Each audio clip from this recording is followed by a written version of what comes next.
In the 80s and 90s, America was that seafood lover. Known for its ever-evolving deals. 22 delicious new creations. In 2000, You gonna smoke that joint? No. Chocolate, whatever. Yeah. You can have it. You can pass this to me. Mm-hmm. Baby, I think. Let me switch this real fast.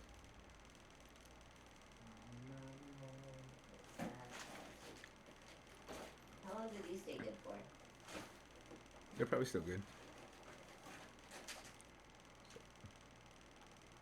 Which one's this one?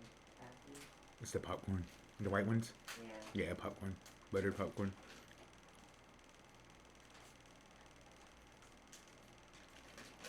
I like the fruit roll-ups, but I don't eat those ones up. Eat them. I don't like that too much. Eat them. I would have ate them already, dude.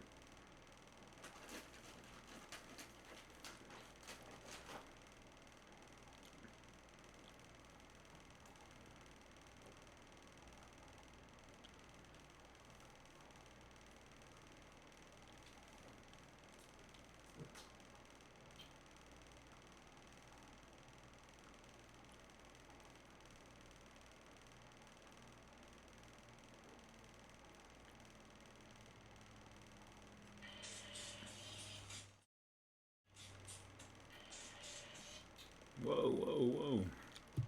In the 80s and 90s, America was that seafood lover.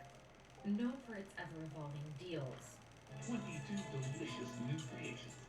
In 2000, Red Lobster was 16th out of the 500 biggest casual dining chains. But by 2023, cracks formed in the company's shell. Tens of millions of dollars in losses are piling up.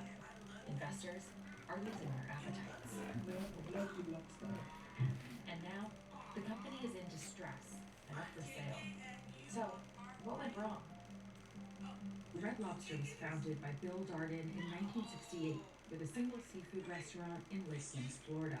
He was really the inventor of casual dining.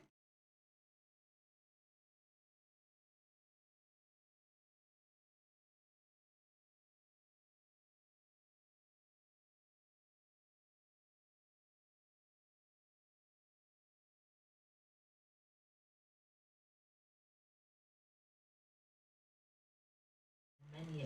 What makes Red Lobster so popular? Over 30 delicious seafood reasons right on the Red Lobster menu. By 1984, it had 365 restaurants. And by 1997, it had more than doubled those. But after all that growth, It's a in good the mayo. 70s and the 80s, by the You need to get 1990s, Mexican food? 2000s, Red I'm Lobster was the biggest corned beef casual and dining seafood chain in the country. In 2004, the company debuted what would become a customer favorite. Its limited time only endless shrimp deal. Don't miss the only time of year to enjoy all the shrimp you can eat. But Red Lobster faced a problem. Seafood is expensive. Just look at this chart. On the thing and put it for 15 minutes. 2013. That year, Red Lobster plummeted. I want it like a little bit more crispier, so. All of them. Last year, Darden sold Red Lobster for $2.1 billion to a private equity firm. As part of the deal, all of Red Lobster's real estate, which it acquired. All right, we're gonna start this over. Red Lobster for the seafood lover. In the 80s and 90s, America was a seafood lover. Known for its ever-evolving deals. 22 delicious new creations. In 2000, Red Lobster was 16th, 500 biggest casual dining chains. But by 2023, cracks formed in the company's shell. Tens of millions of dollars in losses are piling up. Investors are losing their appetites. And now, the company is in distress and up for sale. So, what went wrong? Red Lobster was founded by Bill Darden in 1960 with a single seafood restaurant in Lakeland, Florida. He was the inventor of casual dining. So casual dining was meant to be, an affordable meal, but a nice meal, like nicer than fast food, something you could take a date. Red Lobster is really an innovator there. Just 2 years later, Darden sold all of his restaurants to General Mills, the cereal brand. Its goal? to expand Red Lobster's locations and menu. What makes Red Lobster so popular? Over 30 delicious seafood reasons right on the Red Lobster menu. By 1984, it had 365 restaurants. And by 1997, it had more than doubled those.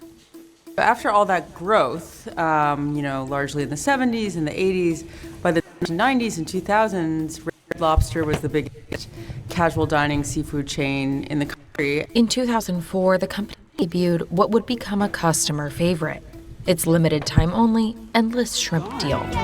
Don't miss the only time of year to enjoy all the shrimp you can eat. But Red Lobster faced a problem. Seafood is expensive. Just look at this chart. Shrimp prices began to spike in 2013. That year, Red Lobster's revenue plummeted in comparison to another Darden brand, Olive Garden. The next year, Darden sold Red Lobster for $2.1 billion to a private equity firm. As part of the deal, all of Red Lobster's real estate, which it had acquired since the late 1960s, was sold and leased back to the company to fund the total price.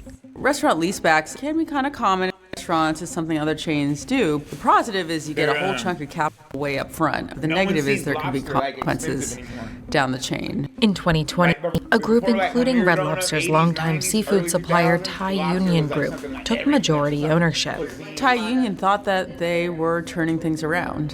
Again, they had sent some executives to Red Lobster. They were hoping just to, increase the profile of Red Lobster and get people going there and make it a valuable part of their company and not just a drain. But in the years that followed, Red Lobster, like many casual dining restaurants, was hit by broader economic factors. Widespread labor shortages from the pandemic and higher inflation drove up the cost of labor, eating into profits. It was much more expensive to get these restaurant employees, and that means their cost ballooned. And interest rates rose, which drove up the price of its leases. You're not in control of your destiny in the same way as you are when you own all the restaurants. There's a chance that you're going to have to amend your terms. The prices can fluctuate, and suddenly you're paying a lot more for your real estate than you did. To combat these losses, Red Lobster needed a hit.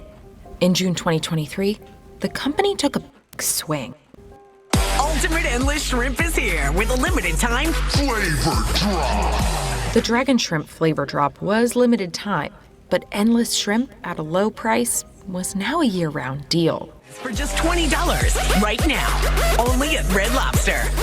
It was supposed to be a loss leader, which means the deal itself wasn't profitable, but it would increase foot traffic at a time when diners were choosing to order in.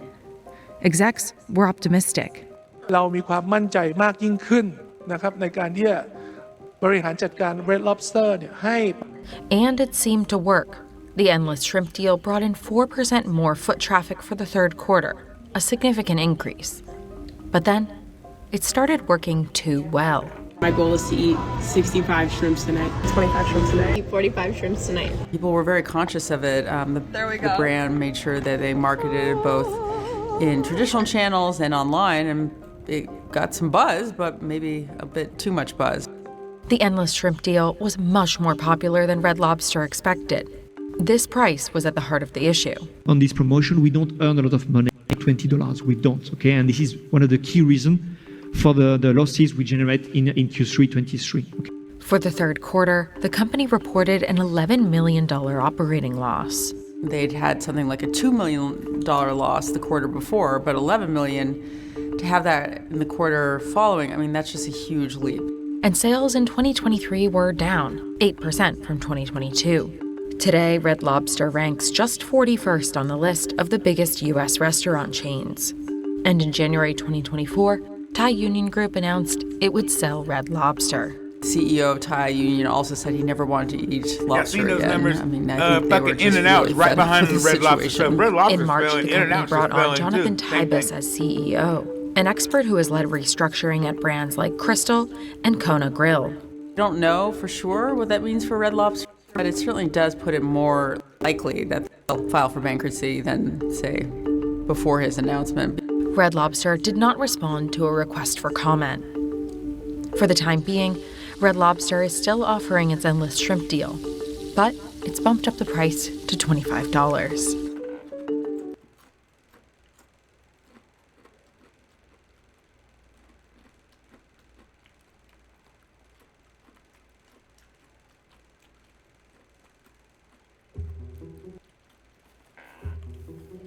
Ultra-processed foods make up more than half of the calories that Americans consume, but they're actually dangerous for your health and potentially highly addictive. And I'm not just talking about donuts and pizza here.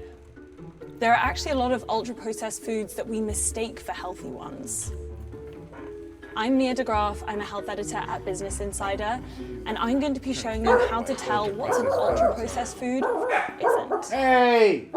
Processed food is something that has been altered in some way before it lands in your grocery cart. So that's canned tomatoes or cheese or dried pasta. Ultra-processed food is something that looks very like anything you would have in your kitchen at home. It's had different ingredients added to it to make it more shelf stable. So those might be preservatives or sugar.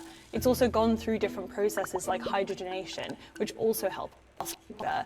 That things like soda or candy bars or chips. So the problem with ultra-processed foods on a nutritional level is that the processes that they go through break down what's known as the food matrix within the food. So the nutrients that are in the original food have gone through so many things that mean that they've deteriorated. So if I'm at home, I slice up a potato and I fry it and turn it into chips. The food matrix within that chip is going to be far more intact than if I buy a packet of chips. Those chips have gone through so many different processes and have different chemicals that make them more shelf stable, make them last longer. And as a result, they're lacking in the nutrients inside. One of the biggest issues with processed food is lack of fiber. When you have a good amount of fiber in your body, your body naturally produces this hormone called LP1. That is the hormone that weight loss drugs like Ozempic try to mimic. They're literally called GLP-1 agonists. So when you're eating a lot of ultra-processed foods and you are lacking in that fiber, that's going to disrupt your body's natural cycle of producing this hormone that keeps you fuller for longer and makes you not want to snack as much. That's why ultra-processed foods are linked with diabetes and heart disease and obesity. A study in 2019 by the National Institute of Health provided a bit of a watershed moment in terms of understanding of ultra-processed foods. So they had some people eating whole foods, some people eating ultra-processed foods. They matched it perfectly for carbohydrates, fiber, sugars, everything, and you could eat as much as you wanted. At the end of the study, they found that the people on the ultra-processed food had eaten 500 calories more a day than the people eating whole foods. Like that McDonald's is, not cutting fries at McDonald's, they're sitting fries that's been processed. And it led the already, researchers to find that ultra-processed foods do seem to incentivize you to eat more. Other studies have found that ultra-processed foods may be linked to anxiety and depression and sleep problems. But the reality is, why wouldn't they? Out. If you speak to a nutritionist, they will tell you that they eat ultra-processed foods too. They're unavoidable, but the key is thinking about eating them in moderation. So here are some foods that we often mistake for healthy, but they're actually ultra-processed. So let's start with juice. It has vitamin C, antioxidants, polyphenols, these things which are all good for your heart and for your body. But the problem with juice is that it is ultra-processed and it's really lacking in fiber. Once you've juiced, say, an orange, you're losing all of those fibrous materials that would be fortifying your body, and you're just extracting the sugars. So you're getting a ton of glucose and a ton of sugar, and then it can cause your blood sugar to spike. If you're looking for a healthy alternative to juice, fruit is really your best option. That's where you're getting the original source of nutrients, but above all, just drink it in moderation. I don't think juice would be a good Next example is granola because bars. Granola bars are considered healthy because they're they're often taking made away the with fiber out. oats and nuts But you can and drink dried Metamucil fruit and and mix seeds. that shit in there. But These are all now things you're which are adding really in good the for your vitamin heart C, and the sometimes filler, also like good she for just your said, they put in digestion. more The other- problem with other granola nutrients bars in is there, but the that only they're problem is often the made with process, a they took out ton the of fiber sugar. and If the you glucose look on the and the back sugar, of a and they're granola adding bar that sugar label, back in. I very mean, yeah, often that's they'll bad. contain Like, in a more sense, than that's bad. 15 grams But of sugar. she That's just, from her statement, she just said it's So bad if you're going because to eat a granola bar, what I would recommend is to look on the label and check that there is at least 3 grams of fiber, at least 5 grams of protein, and less than 10 grams of sugar. Alternatively, you could eat a handful of nuts, which is going to keep you fuller for longer and give you a burst of energy, or you try and make your granola bars at home. Another one is sports drinks, like Gatorade. The idea is that after a workout or if you're sick, you're just thirsty for whatever reason, that you would drink, say, a Gatorade, and it contains so many electrolytes that it will replenish the sodium and the water that you've lost. The reason they're unfortunately not as healthy as we think is that these drinks often contain more sugar, other sweeteners, and food coloring than anything else in the bottle. It also contains dextrose, which is a sugar substitute, which is linked to increased risk of diabetes and obesity. If you're not an athlete or if you're not dripping with sweat after your workout, you probably don't need these drinks. So drinking water and eating a nutritious meal is going to get you that same hydration. Moving on, we have gluten-free foods. The issue with gluten-free food is that, again, these are highly processed foods. They often replace gluten with starchy ingredients like tapioca starch and rice flour, cornstarch, which can raise your blood sugar really fast. If you don't have a gluten sensitivity or you don't have celiac disease, there is no reason for you to avoid gluten. If you're going to buy gluten-free foods, just look at the label and make a decision about how you want to do that. So anybody that says they got some gut problems or some shit like that, free foods. The issue with gluten-free food is that, again, these highly processed foods, they often replace gluten with starchy ingredients like tapioca starch and rice flour and cornstarch, which can raise your blood sugar really fast. If you don't have a gluten sensitivity or you don't have celiac disease, there is no reason for you to avoid gluten. If you're going to buy gluten-free foods, I mean, I always knew that.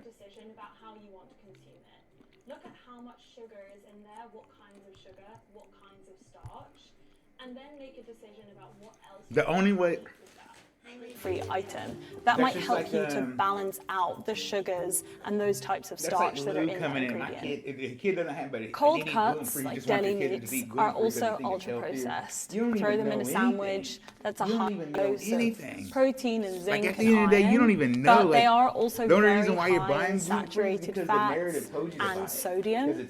In 2015, the WHO classified ultra processed meat as carcinogenic. That includes cold cuts. When you manufacture ultra-processed meat, they inject a chemical called nitrites or nitrates to make it last longer and more stable. In your body, that converts into something called NOC, and that can damage the DNA and the cells in your bowel, which can increase your risk of colorectal cancer. So another food that's ultra-processed is plant-based meat replacements. One of the benefits is that they cut out a kind of chemical that's naturally occurring in something like red meat called hyaline, which can increase your risk of cardiovascular disease. Just because something is plant-based, it can still be unhealthy. Sugar, for example, is plant-based. The other thing is that with a lot of these foods, they inject a lot of sodium to replicate the flavor, so often they're very high in salt. So here's how to decide whether you should buy an ultra-processed food or not. Read the label. Something that nutrition experts do is they follow the 5-20 rule. So that's less than 5% of a bad thing, more than 20% of a good thing. You're looking for more fiber. The only reason why I like salt because it makes the food better.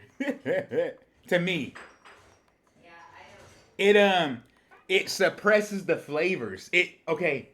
What salt does, it breaks down the flavors of what naturally tastes. So it's preserving basically. So anything natural that was like the flavor, like the richness of it, whatever, and you put salt on it, it instantly like starts breaking that channel. Okay, you don't make the rules here. I make the rules. Welcome to Pattaya trying to preserve it. So episode 7 of the East Coast Thailand motorbike tour. Today, exploring the city of Pattaya, and while its nightlife is currently closed because of the current, situation, we're still going to have a great The beach road even this busy compared to other places in Thailand like Koh Chang and even parts of Phuket. Man, Pattaya is popping. There's the infamous walking street. Welcome to Pattaya, Neo Pattaya. Walking street is, well, no longer a walking street. You can drive down it now. I would show you guys, but to be honest, there's nothing to see in there. It's pretty depressing. If you've ever experienced walking street in its heyday, it was glorious. Now it is a total shell of its former self.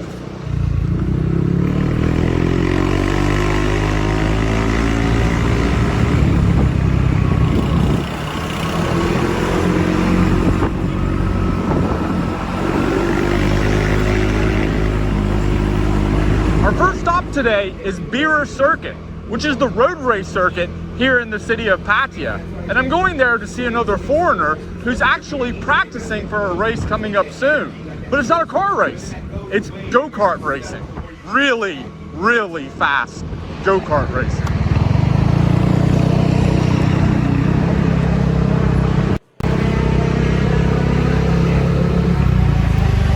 Sweaty cat. I go see go-kart racing. Oh, huh?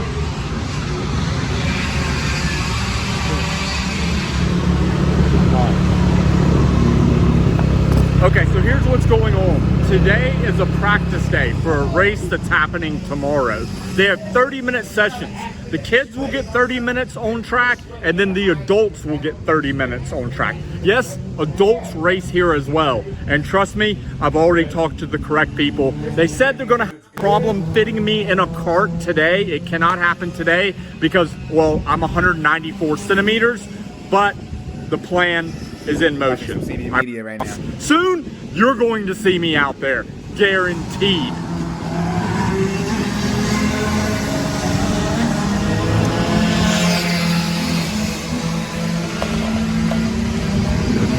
So this kid is legit sponsored by Singha. I want a beer sponsorship. Can you get me a sponsorship? You can? Singha, holler at your boy. I normally drink Leo, but I will take a Singha sponsorship. You got it, dude. Go for it.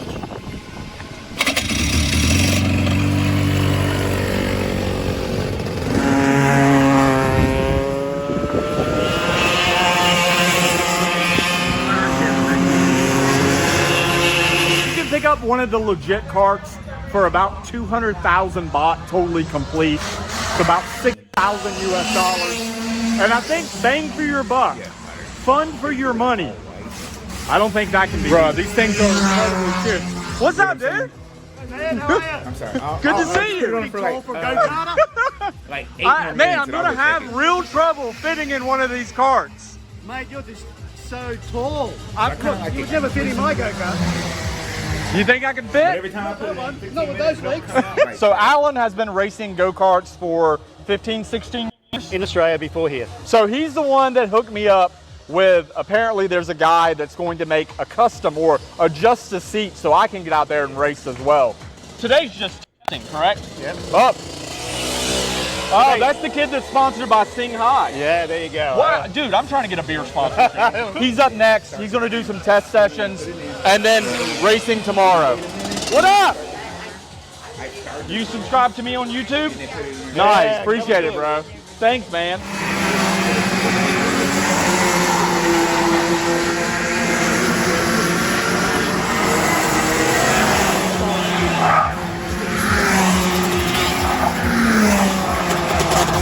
Next, we are moving on to go check out a giant airplane.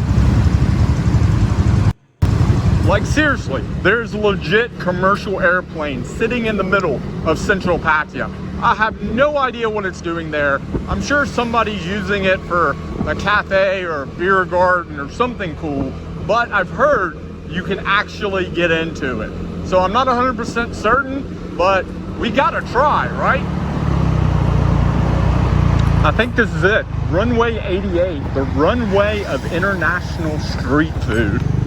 Check this shit out, guys. Can you see this? That is one giant plane.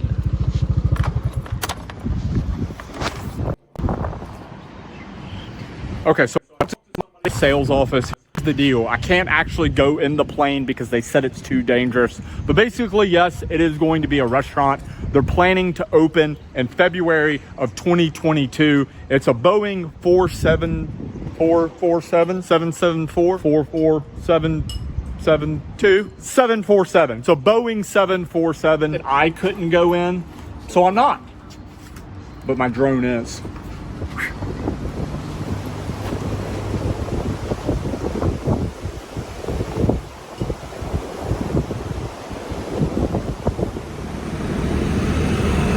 Next up, we are headed to go look at some boobies. I mean, come on, guys. You saw the video title. You clicked on this video for a reason. Beach Road, Pattaya, Thailand at sunset. Is there a better place to be? I mean, it doesn't look like it did in 2017, but for our current situation, man, Beach Road, Pattaya is packed out.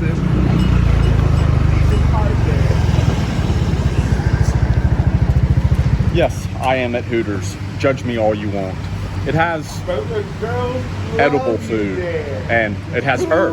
That's Ohm. Ohm, can I please have a mango smoothie? Okay. Thank you so much. Anything else? Not right now. Later. While waiting on my mango smoothie, I wanted to take a minute and give a big shout out to all my friends over on Patreon. I've really tried to lean in. Put a lot of extra effort into my Patreon lately, doing extra videos there, behind the scene photos, and even meeting up with a bunch of people as well. And because of that, come on, Om. Mango smoothie. And because of that, we got 30 new Patreons this month. So everybody that's on the CB Media Patreon, I just wanted to say thank you. Where did you say you were from? Pisanulok. Where? Up north. So the area that she's from, it's not really Isan, but it's also not really like North Thailand. It's like in between Bangkok and Chiang Mai. And I actually went to this area for a very specific reason. And this is why Ohm's my favorite Hooter girl in Thailand. It's because I went to Nakhon Sawan to go to a Thai tractor race. These guys take these farm tractors and turn them into racing tractors. The back in the day of my grandma, you have tractor that walk with. So it's called, I don't know, it's called different in Thai. Yeah. Also, North called like this, in Isan called like this, but in my hometown called Lotitem. Okay. She knows how to drive one of these tractors. Yes, I know. You really know how to drive on the tractor. I used to go in the farm with my camper, and then I'd be like, can I try this? It looks cool. When I was young, I just want to do everything, so maybe I tried that, and yeah, I know how to drive that. So I have two questions. One, can you teach me how to drive one of the tractors? It's easy. Is only, it? Yeah, it's only 4 gear. One. Do you shift gears like a motorcycle? No, it's like in front of you. You have the thing, the handbar. It's long handbar. Like Yeah. this, and you have a brake under the handbar, and then the gear is in front of you right here, like this. So 2 forward and 1 backward and 1 the Neutral. gear. Wow. Okay. What I want to do is, 1, I want you to teach me how to drive one of these tractors, and 2, I want to put you on one of the racing tractors in a bikini, In the bikini. in the mud. In the mud. In the mud. Running's easily not a good platform to say there's equality. We got to find a tractor. But when it comes to we got to find some mud. Do you own a bikini? I got a bikini. Okay, well, we have 1 out of 3. 1 out of 3. We got to make this happen, Ohm. Ohm, we got to make this happen. It's going to be me and you racing each other on bikini. In bikinis. Yeah, in bikini. Okay. That clip of me in the bikini. Motherly nature, that otherly, motherly, everything, more sensitive and all that stuff, in a sense. But when it comes to like, what the fuck? Max!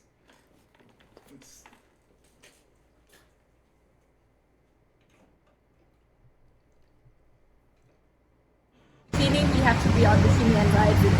Otherwise, I don't know how to drive to wear the bikini. Listen, this is my YouTube channel, okay? You don't make the rules here. I make the rules, Ohm. Yes, but if you want to learn, then you're gonna get more people want to see you on video. You think so? Probably, right? A bigger fan club than you. I have more Instagram yeah, followers than you. By the way, they're going to get really, really mad if you do not tell them your Instagram.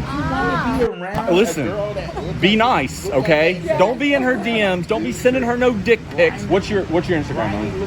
Chicaom. CHICAOM. Chica.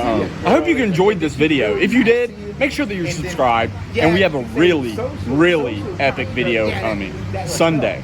I'll see you then. Peace. Like, she couldn't go do that job with these other. Maybe there's 10. We'll do 10 out of 100. But that 90% of those dudes, they're all dudes and they're doing hard cold work. Yeah, you might get girls that are in there that are going to do the job that they know they need to make money. Welcome to Under Up by Connection Thailand. This is this country's largest and most epic car event. What makes this event so great is the diversity of not only the automobiles at this car meet, but also the motorsports. Because it's not just a car meet, it's also a drift event and drag race event as well. It's basically no prep, anything goes, no safety, and just run what you brung. Oh, also, this has the top quality, hottest Thai models you'll see at any car show in this entire country. Yeah, but it's super cool how they organize all the cars in rows. So to register for this event to come, you can register with your car club. And car clubs are massive in Thailand. As you can tell, this is the RX-8 car club, RX-7s, all the Brat Brats. This is Brat Central, basically.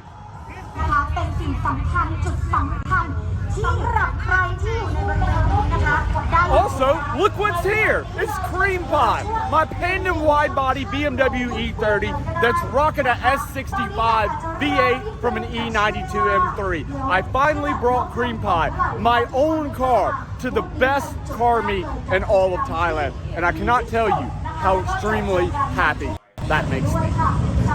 I found a stance car with a lot of camber. What is going on here with the dude's BBSs? It's very hella flush. Nice, bro.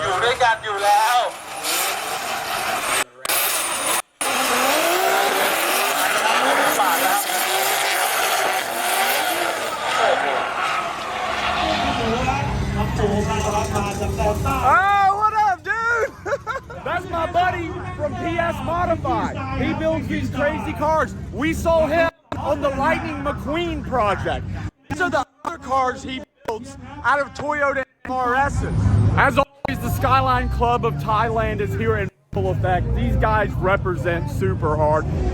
Speaking of Skyline sedans, this R32 behind me is definitely one of the standouts here at Connection Thailand Under Up. I saw this car debut at a Skyline Club of Thailand car meet, and it just blew my mind. It is such a sick build.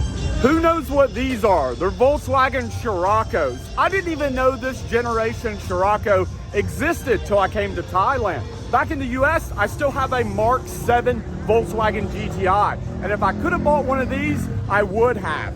This pink one is at almost all the major car events here. And I'm not a person that really likes cars, but this thing is super, super clean.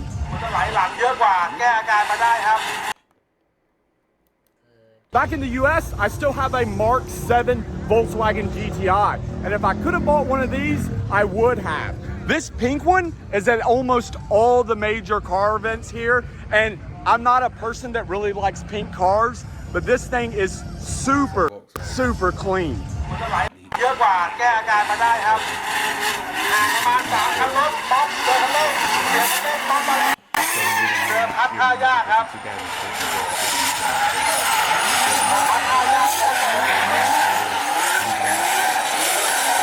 Oh my God.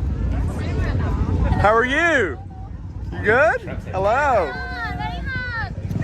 Yes, you are hot. Hello, hello. Hello. Yeah, you want to come to Thailand car meet for the cars.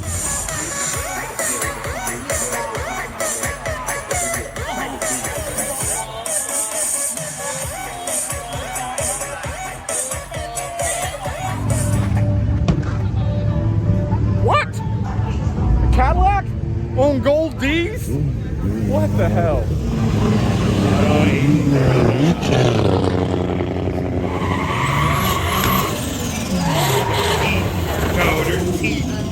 Holy shit! Teeth are all jacked up. Any car in America. Racing and performance. Others do turbo.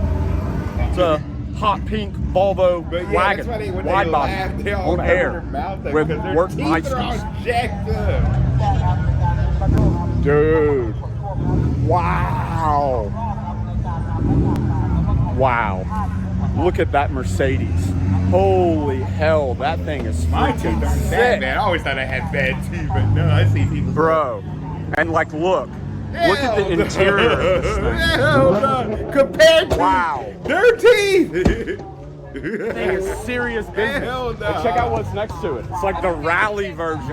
I'm not going to embarrass myself by acting like I know anything about bikes, but the bike guys show up in full force here at Connection Thailand, Under Up as well. And there's a bunch of really dope custom, not only like mini motorbikes, but also what they call big bikes here, or exotic bikes.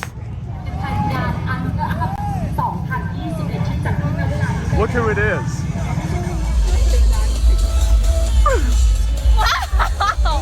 You're FC! You're FC! What are you, is this for me? Is that for me? No, not Is that for me? Did you bring me any ice cream? I don't have my. Did you bring me, you didn't bring me any ice cream? No. I'm not talking to you. Beer? Bye bye. Yes, I want a beer.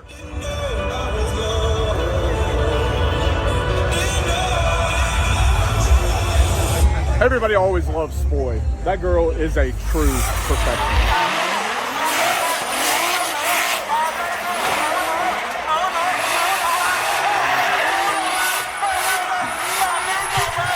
Yeah, don't go watch CB Media. Go check his page out. Brand new build that just got completed. I don't know, man. I just think it's super neat. It's a Ford Ranger, single cab, short bed with a twin turbo UZ engine. Pretty cool truck.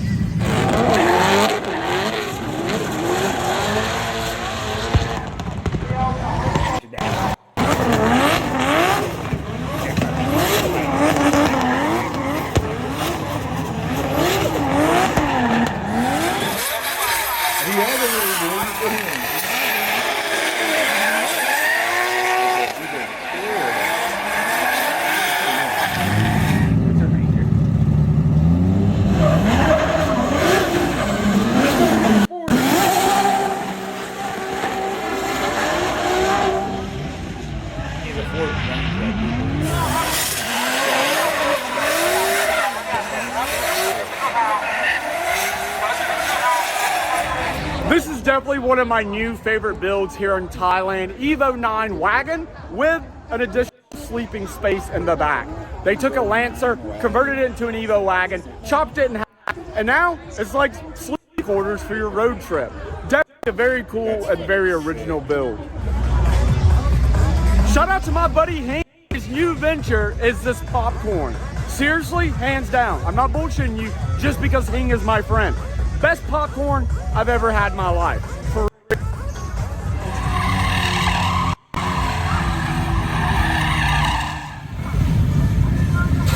welcome to Thailand. Safety first.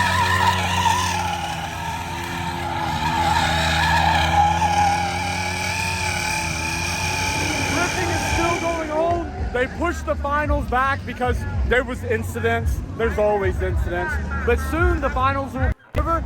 And it's time for the drift taxi. And this guy is a maniac behind the wheel too. Oh baby! Let's go! No seatbelts, no helmets. It'll be alright, right? Oh god, I gotta find something to hold on to.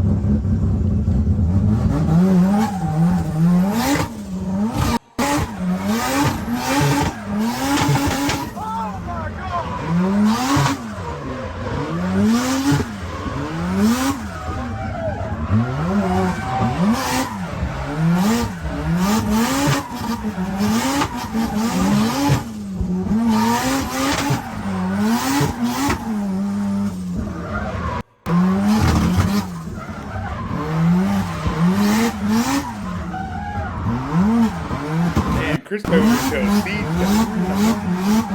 Oh, we played that. Thank you, thank you. I'm about to go to sleep. When we got started, man, it was like midnight. That thing is rowdy, bro. Listen to that thing rap. I love it. Oh, I'm getting tired. Okay, let's head back over to the drag strip and see what's going on there. Yo, the van crew back here is turning up, son. Let's go see what these guys are up to.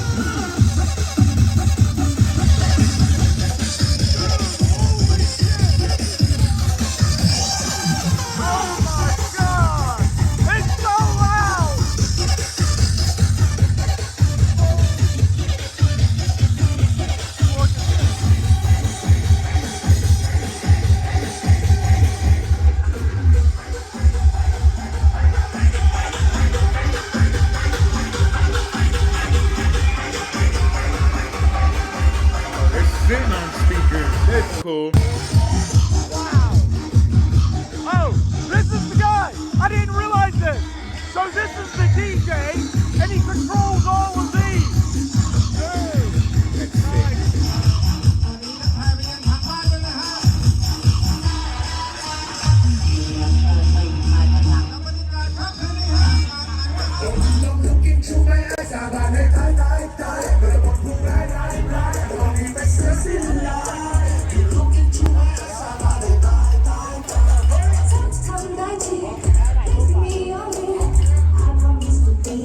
What makes you This good wide at body stuff? AE86. Okay, now I know why these fuckers are old and they're like DJs still. I think what makes you good still, what makes people good now, is that like if you're young and you go under those DJs that have all these like skills and shit, like anything. That's how you get like your craft now. Like people like, let's say I was 18, 19, I was coming up like they're a dancer, singer. I'm gonna go learn dancing from Poppin' Taco. No one's seen those moves because Poppin' Taco's outdated. You know what I'm saying, in a sense. But his moves are still probably relevant because no one's seen them.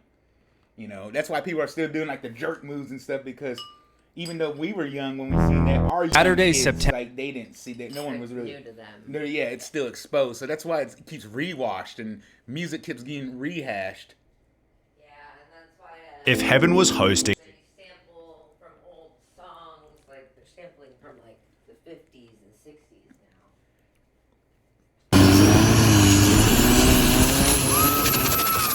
now. Today we're headed back to the Cobra Canal because Turbo Long Boat Racing is back in Bangkok. And this time, I brought a friend with me. Most of you probably... Movie recaps.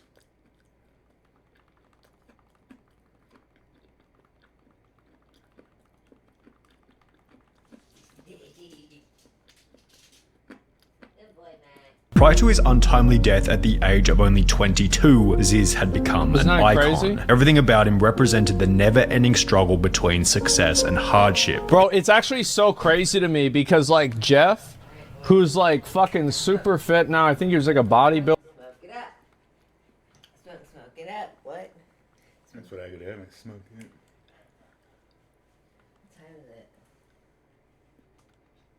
6:30. I don't want to go back. I'll make do with what they have here. There's still a lot of weed here.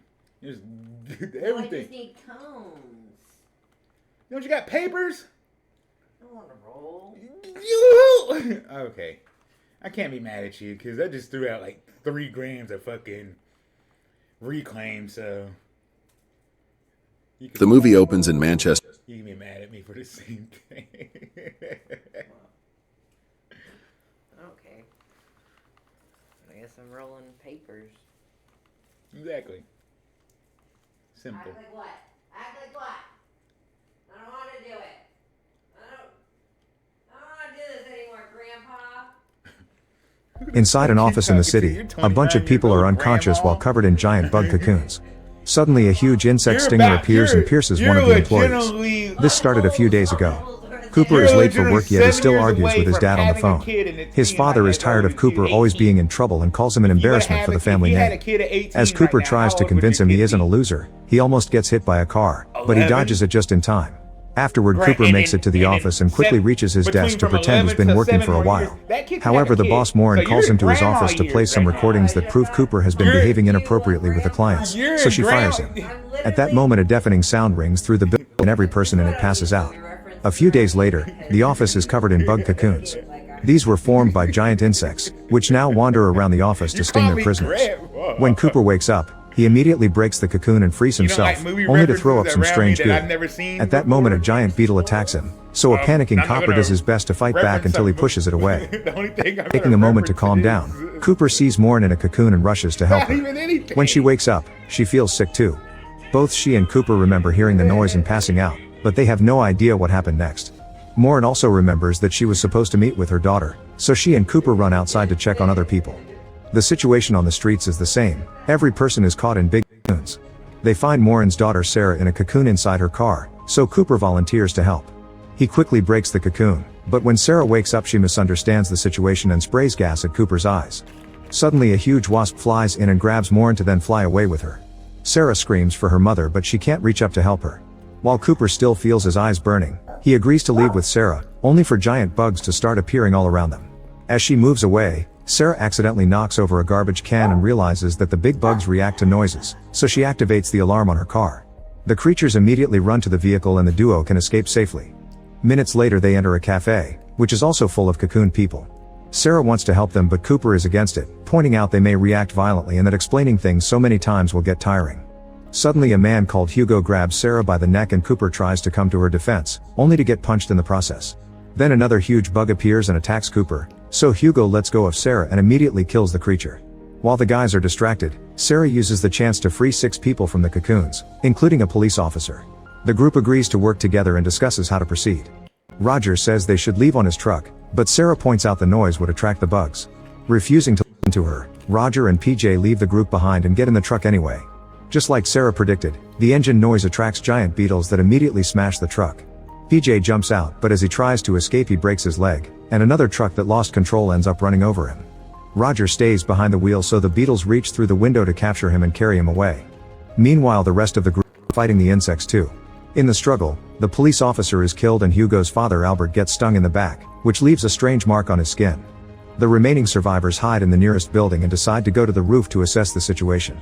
They see a mysterious red smoke in the distance and a huge horde of wasps flying away from it. The group discusses what to do, so Cooper suggests going to his dad's house because he's a former soldier who has a bunker with supplies. However, it would be a long trip and they aren't sure how to reach the house safely. At that moment a bunch of bugs fly by so Lychee waves her arms, however the bugs don't react and fly away. This confirms they're blind and use sound to locate their victims. The group agrees they need to learn more about their enemy before making a decision, so they put a radio inside a closet to lure a beetle into it, quickly trapping it inside. Lychee is a scientist and wants to milk the beetle like a snake to study its venom, which disgusts the others but they agree to help anyway. They open the closet and team up to hold the beetle down, fortunately managing to get a sample of the venom without anyone getting hurt. While Lychee studies the liquid, the others share their experiences. They all have the same story. They heard the noise, passed out, and later woke up to find the cocoons. Eventually Lychee concludes that the bug's poison acts as a sedative. She also discovers a red gas like the one they saw earlier. She can tell the bugs emit it, but she can't tell what it is.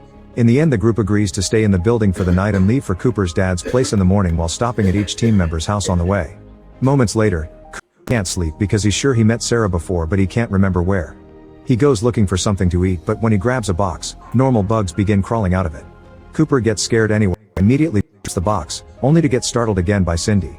She explains she works on TV and wants to leave with him in the studio to try to call someone for help. Cooper likes the idea and says they can return for the others in the morning, but Cindy says she only wants to leave with him. Creeped out, Cooper cancels the plan. The next morning, the group wakes up when they hear a loud noise coming from the closet. It seems the beetle is trying to escape and is screeching to call its buddies for help, so Albert just breaks into the closet and quickly kills it. The group agrees it's time to leave, but Lychee decides to stay behind and wake up as many people as possible because they could help fight the creatures. The team leaves and while they walk, Cooper tries to talk to Sarah, but he behaves like a weirdo and Sarah calls him immature. This ends up with both using sarcasm to insult each other. Moments later, they arrive at Albert and Hugo's house and Cooper goes inside with them to look for Hugo's mom. While waiting, Sarah is shocked to find a note with Cooper's phone number in her pocket. Inside, the trio is upset to find the mother dead. A furious Albert makes sure to grab a gun before rejoining the others. Cooper tries to point out that the noise of firing a gun will attract more enemies, but Albert ignores him. The group keeps going and makes it to Cindy's brother's house. There are several people in cocoons in the yard, suspiciously organized in a line. At that moment, Cindy's brother comes out of the garage carrying another cocoon and revealing his transformation. He's become a half-bug mutant. When he sees the group, he immediately attacks and wounds Cooper in the chaos. Cindy tries to connect with him, but the guy isn't human anymore and can't understand her. He thinks like a beast and immediately grabs her, so Hugo has to save her. Cindy begs the group not to kill her brother, but it's clear the guy can't be saved, so Hugo and Albert stab him to death with forks. The group rushes to Cindy's house to spend the night, and Hugo and Albert lock all the windows and doors. While Sarah treats Cooper's wound, he says if he ever turns, she should run instead of hitting him. He also admits that he always dreamed of what he would do during the apocalypse. He wanted to live in the woods with a girl like Sarah and repopulate the planet. The duo chats for a while and starts bonding, especially when Cooper shares that he recently lost his mother too. Meanwhile, Albert is exploring the house and starts to feel unwell. When he bumps into Sarah, he doesn't tell her about his pain, but he does ask her to take care of his son like she takes care of Cooper. Later that night, Cooper suddenly is awakened by Cindy, who is grieving for her brother. Needing some comfort, she takes off her clothes and asks Cooper to take care of her, coming too close for comfort. However, Cooper gently pushes her away and turns her down. Hurt, Cindy leaves the room in huff.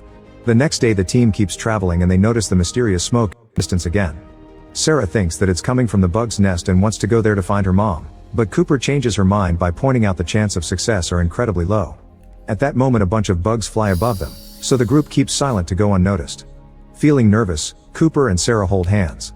Cindy notices this and the jealousy makes her snap, so she starts screaming to get the monster's attention. The others try to make her stop, but she won't listen to reason, so Albert kills her with a shot. The bugs soon attack and Albert shoots down a bunch of them in quick succession. One of the monsters still manages to reach him and grabs him to carry him away, but luckily Cooper gets the gun and kills the creature to free Albert just in time. Another monster uses the distraction to attack Cooper, so Sarah rushes to help him. The bug lets Cooper and grabs Sarah instead, flying away with her. In the end, only Cooper, Albert, and Hugo are left. The trio walks for a while and eventually they reach the house of Cooper's father. Ethan is in the garden calling for his dog, who has been missing for a while. Cooper asks him not to make loud noises, but Ethan won't listen. In the evening, Ethan gathers the guests and they discuss their options. Suddenly Albert loses a tooth, and before everyone can act, he begins transforming into a bug mutant and attacks Cooper. A fight ensues. Cooper tries to keep Albert distracted. Hugo has no choice but to shoot his own father.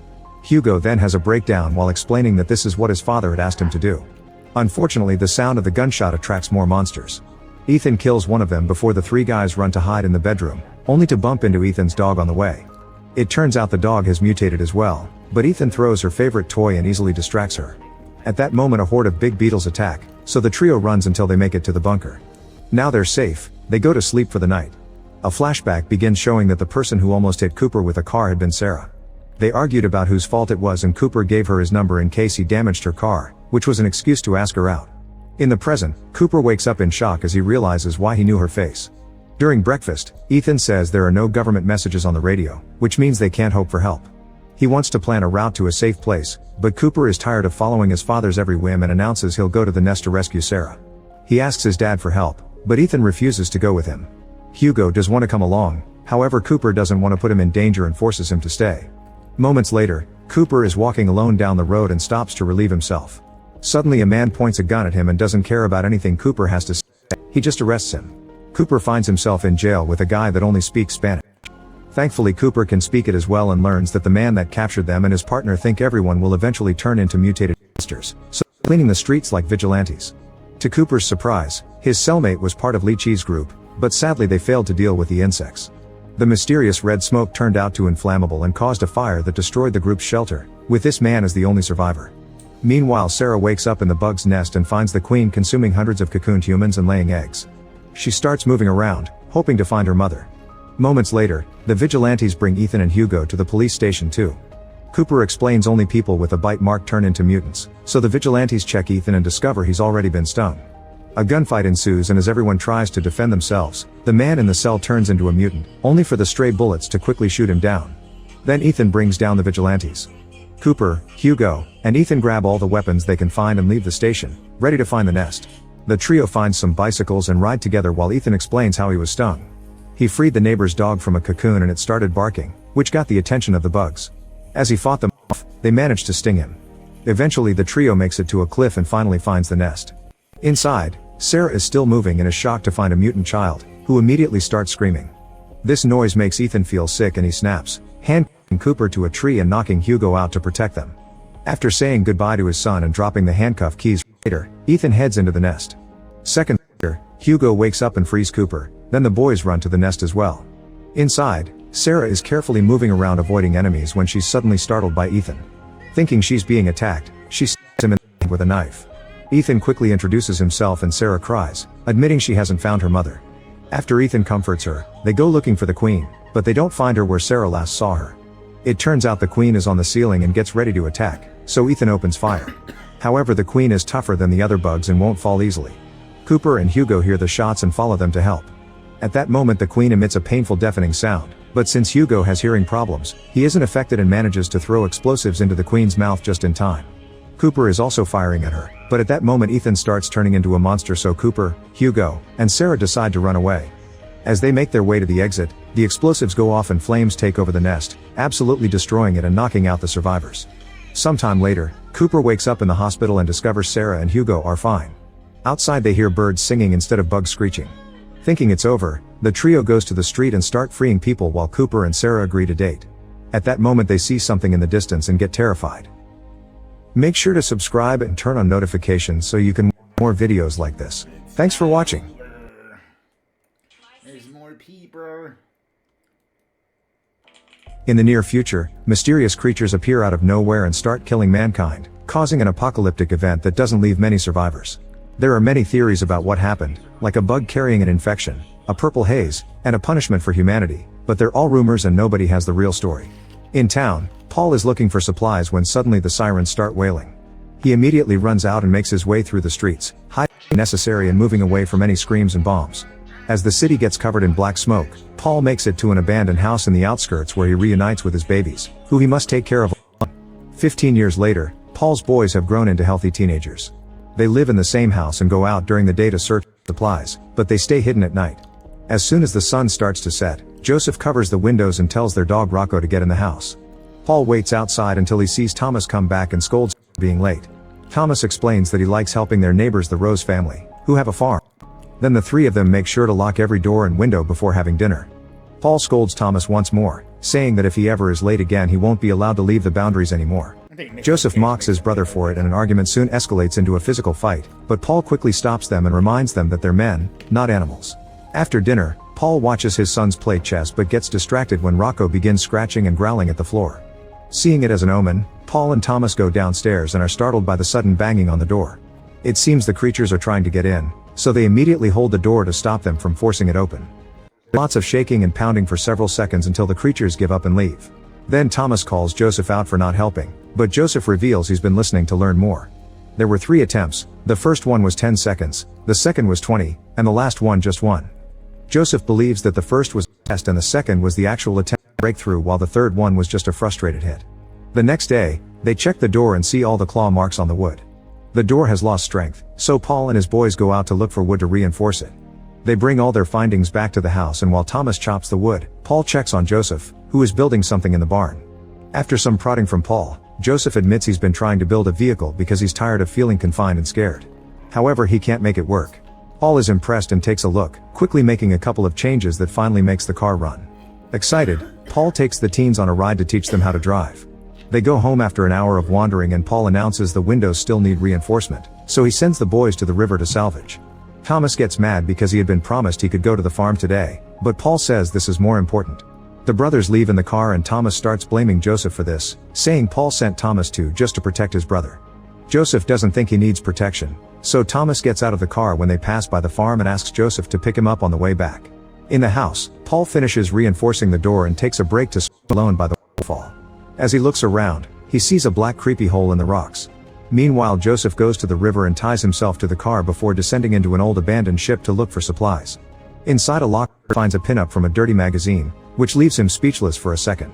Then he looks further inside and is suddenly startled when a bunch of bugs come out from a trash pile. They fly around him and try to reach his skin, so he has to get out of there fast. At the farm, Thomas helps the family with the chores, but it's soon revealed that his main reason to go there is the owner's daughter Charlotte. It's clear that the teens have a crush on each other and they go for a walk together on the field. Charlotte shows Thomas a rope tied to a tree, explaining that when she was little, she was only allowed to play outside if she was touching the tree, so she would tie herself to have room to run while technically still attached to the tree. They also play a game in which they share crazy theories about what caused the apocalypse. When it's time for Thomas to go, Charlotte gives him a tight hug. The sun is starting to set, so both boys need to hurry up. Paul returns home and gets worried when he finds Rocco but neither of his sons. Joseph gets back in the car and at first it wouldn't start, but after a few tries he finally gets it moving. Thomas is running as fast as he can and slips, so he ends up falling in a crevice in the ground. When Joseph comes by to pick up his brother, he doesn't see him around, just keeps going. Once he makes it home and tells his dad what happened, Paul tells him to get inside and lock everything up while he and Rocco look for Thomas. In the crevice, Thomas wakes up with a very sore body. Using a lighter, he begins looking around the area and is shocked to see a creature reaching through a hole in the wall. It even screeches, which is heard by Paul and Rocco. Moving carefully, Thomas takes out a little knife and stabs the monster's hand, causing it to retreat into the hole. However, when Thomas steps back, a second creature appears above and grabs his face. Thomas has trouble breathing. Before he passes out, Paul arrives and pulls the monster back to quickly kill it. After making sure Thomas is fine, Paul and Rocco find a tunnel that takes them right into the crevice. It's dangerous to run through the forest at this hour, so they decide to stay in the crevice until sunrise for protection and block the entrance. They can hear the creatures coming through the hole, so they get a flare ready, only for the ground to start shaking. It turns out the monsters are now moving underground and trapping the group in the crevice by covering the exit with dirt.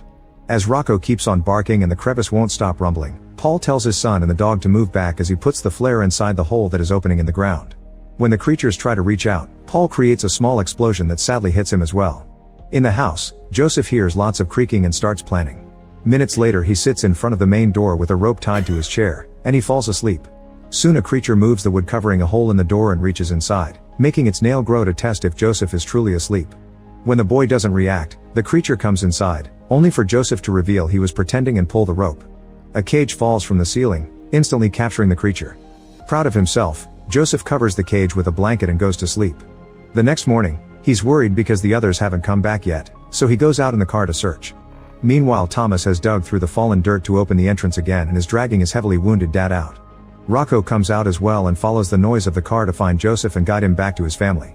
The brothers immediately work together to carry Paul to the car and then to his bed at the house. While they discuss how to proceed, Thomas finally notices the cage and looks under the blanket, which causes the creature to go crazy. Joseph immediately puts the blanket back, explaining that light hurts the monsters. Then they bandage Paul's wounds while Joseph explains that last night the creature took 8 seconds to come in, the shortest time yet. He's also sure there was a second creature that went away. Their behavior is changing too quickly and Joseph concludes something isn't right. Thomas points out that the creatures are smart. Last night they killed a bunch in the cave and maybe they came here for revenge, because Charlotte said they rarely go to the farm. Joseph doesn't think they killed the creatures, he thinks only Paul did it. To prove himself, Thomas tries to kill the creature in the cage. Joseph tries to stop him as he wants to study it, and in the struggle the monster comes out, quickly hiding under the bed. When it finally peeks out, Rocco starts barking at it, so the monster transforms to attack. Joseph rushes to hold it down and Thomas then cuts its head off with an axe. Still wanting to learn more, Joseph takes the body to the barn and starts opening it up while Rocco and a bunch of bugs watch. No matter how much he cuts, he gains no further understanding of what it may be. Then Thomas tells him that they should take Paul to Charlotte's farm because they have a better house and actual medicine. Joseph doesn't think the roses will help him, but Thomas forces him to come along. The brothers put Paul back in the car and drive to the farm, where Charlotte's parents prove Joseph right. They don't have enough medicine to spare, so they refuse to take in someone hurt so bad. Charlotte protests. She's ignored. However, her parents do agree to let Thomas stay, which would leave Paul and Joseph with more resources at their house.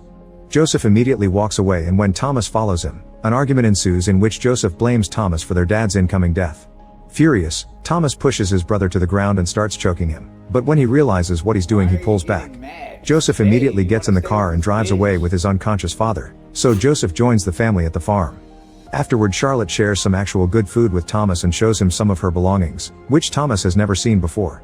The teens share a sweet moment and kiss, only to be interrupted by Charlotte's father, who sends his daughter to another room. On his way back, Joseph notices the sheep running in fear and mounds of dirt everywhere, which means the creatures are moving underground. When he makes it home, he sees a path of dirt near the wall, so he fears the monsters may be underneath the house. After taking care of Dad, Joseph goes to the barn and starts gathering objects to make a new plan. He also starts blocking all the windows, and as he moves around the house, he falls in when he steps on a carpet. There's a hole under it, so he concludes the monsters are already inside the building. At the farm, Charlotte finds Thomas snooping around the kitchen. He's still worried about his dad, so he wants to find some medicine and Charlotte gives him the medicine and he thanks her with a hug as he promises to come back, unaware someone can overhear them. Thomas runs out, but before he can reach the gate, a farm employee points his gun, accusing him of stealing. A desperate Thomas tries to explain Charlotte gave it to him, but the man doesn't believe him. All the employees team up and take Thomas to the barn, where they tie him up and play some music to cover up what they're about to do to him. They grab Thomas' legs and a man gets ready to shoot them, but at that moment a hole appears under him and he falls, failing the shot. The other men run to check on him at the same time a creature jumps out of the hole. In the main house, Charlotte's parents wake up when they hear a noise. The father lights a candle to go investigate, only for a creature to get in the room and attack. The candle falls and immediately starts a fire while the monster jumps from the father to the mother, trying to kill them both. The father pulls it back and the mother runs out of the room to find her daughter, but the creature jumps on her before she can go too far. The monster shakes to transform again and starts puking all over the woman before striking. In her bedroom, Charlotte hears how both her parents are murdered. Once the noises stop, she comes out and is horrified to discover a trail of blood, which she follows until she finds the creature in the bathroom with her mother's body in its back. At the barn, the men are trying to fight off the creatures to no avail. One by one they start to get killed, and those who manage to get out are chased too as more creatures keep arriving. The barn soon catches on fire and Thomas manages to knock over the furniture he's tied to, breaking the wood to free his hands. At that moment a creature finds him, but before it can attack, it gets shot down by Charlotte. Afterward the teens run out and Thomas sees the house on fire. Charlotte explains her parents are gone. They agree to go to Thomas' place. Back to Joseph, he throws a bunch of furniture into the hole, hoping to buy some time. Then he checks on his unconscious dad and kisses his forehead before getting ready to fight. The hole in the door suddenly opens, however it's just Thomas and Charlotte. Joseph admits he needs Thomas' help, but their conversation is interrupted by Paul finally waking up. He quickly takes the medicine and tells his sons to keep on fighting. Joseph shares his plan with the others and they gather all the gas cans they can find in the barn while Rocco keeps on barking to alert them of incoming danger. The group also moves an old freezer into the house. Next Thomas and Charlotte begin reinforcing every remaining window while Joseph takes a pile of furniture and pours all the gas on it. On top, he also adds every explosive object he can find and one of his dad's cigarettes, which is slowly burning down. Suddenly the pile covering the hole starts shaking at the same time a creature comes down the chimney in the room with Paul. From the hole another monster comes out and when it crosses the door, Thomas stabs it from behind. The creature immediately attacks back, but Thomas retrieves his knife and stabs it in the head, actually killing it now. A third one goes after Charlotte and she quickly shoots it down. Then the duo runs to rejoin Joseph and they begin moving the freezer again only for the door to open behind them, revealing Paul is up and covered in blood because he killed the chimney monster. Paul takes Charlotte's gun and starts shooting at the floor to hit the creatures downstairs. However the horde is huge and soon it appears in the corridor, running towards him. Paul kicks the first one to cause some shaking, and the weight makes most creatures fall through the floor. A few monsters still manage to stay, but the teens run to kill them before they can hurt Paul, who is impressed by the trio's teamwork. Afterward the three teens and Rocco run to the freezer. Instead of following them, Paul closes the door and stays to buy them some time. The group hides inside the freezer while Paul remembers the day he held his babies tightly, telling them it would be okay. A new horde of creatures bursts in and Paul distracts them until the pile of furniture finally explodes, causing the whole house to crumble and catch on fire. The freezer starts rolling and keeps going for several minutes. When it finally stops, the teens come out and desperately search the debris for Paul, only for a creature to suddenly jump out. The group runs to the car and drives away as the monster chases them covered in fire. Charlotte's bullets don't do anything, so when the monster is close enough, she hits it with her gun and makes it fall apart. A few miles later, the group stops the car and looks at the stars, which they never saw before because they were always inside at night. The next morning the group returns to the house and decides they don't want to rebuild the same place. After gathering any supplies they could find, they bury all their loved ones and say a final goodbye. Afterward the three teens and Rocco leave in the car, hoping to find a new home in the farms down the valley. Make sure to subscribe and turn on notifications so you can watch more videos like this. Thanks for watching. I'm an animagus. In the near future, a mutated form. I want to be an animagus. What would you be? Man, I gotta be a wolf like the blacks. Black wolf. You would be like a cat? Like McGonagall? Actually, honestly, yeah, you're right. Wolf would be cool, but I'd be like a Black Panther. That'd be better. Like a Black Panther, like a bigger cat, not just a little cat, but a bigger cat where I'm just could fuck shit up. I want to be a bear. Where I could fuck shit up. Black Panther. Are pandas pretty fast? Like, could they fuck shit up? They can fuck shit up, but that's not your idealistic thing you want to be. Yes.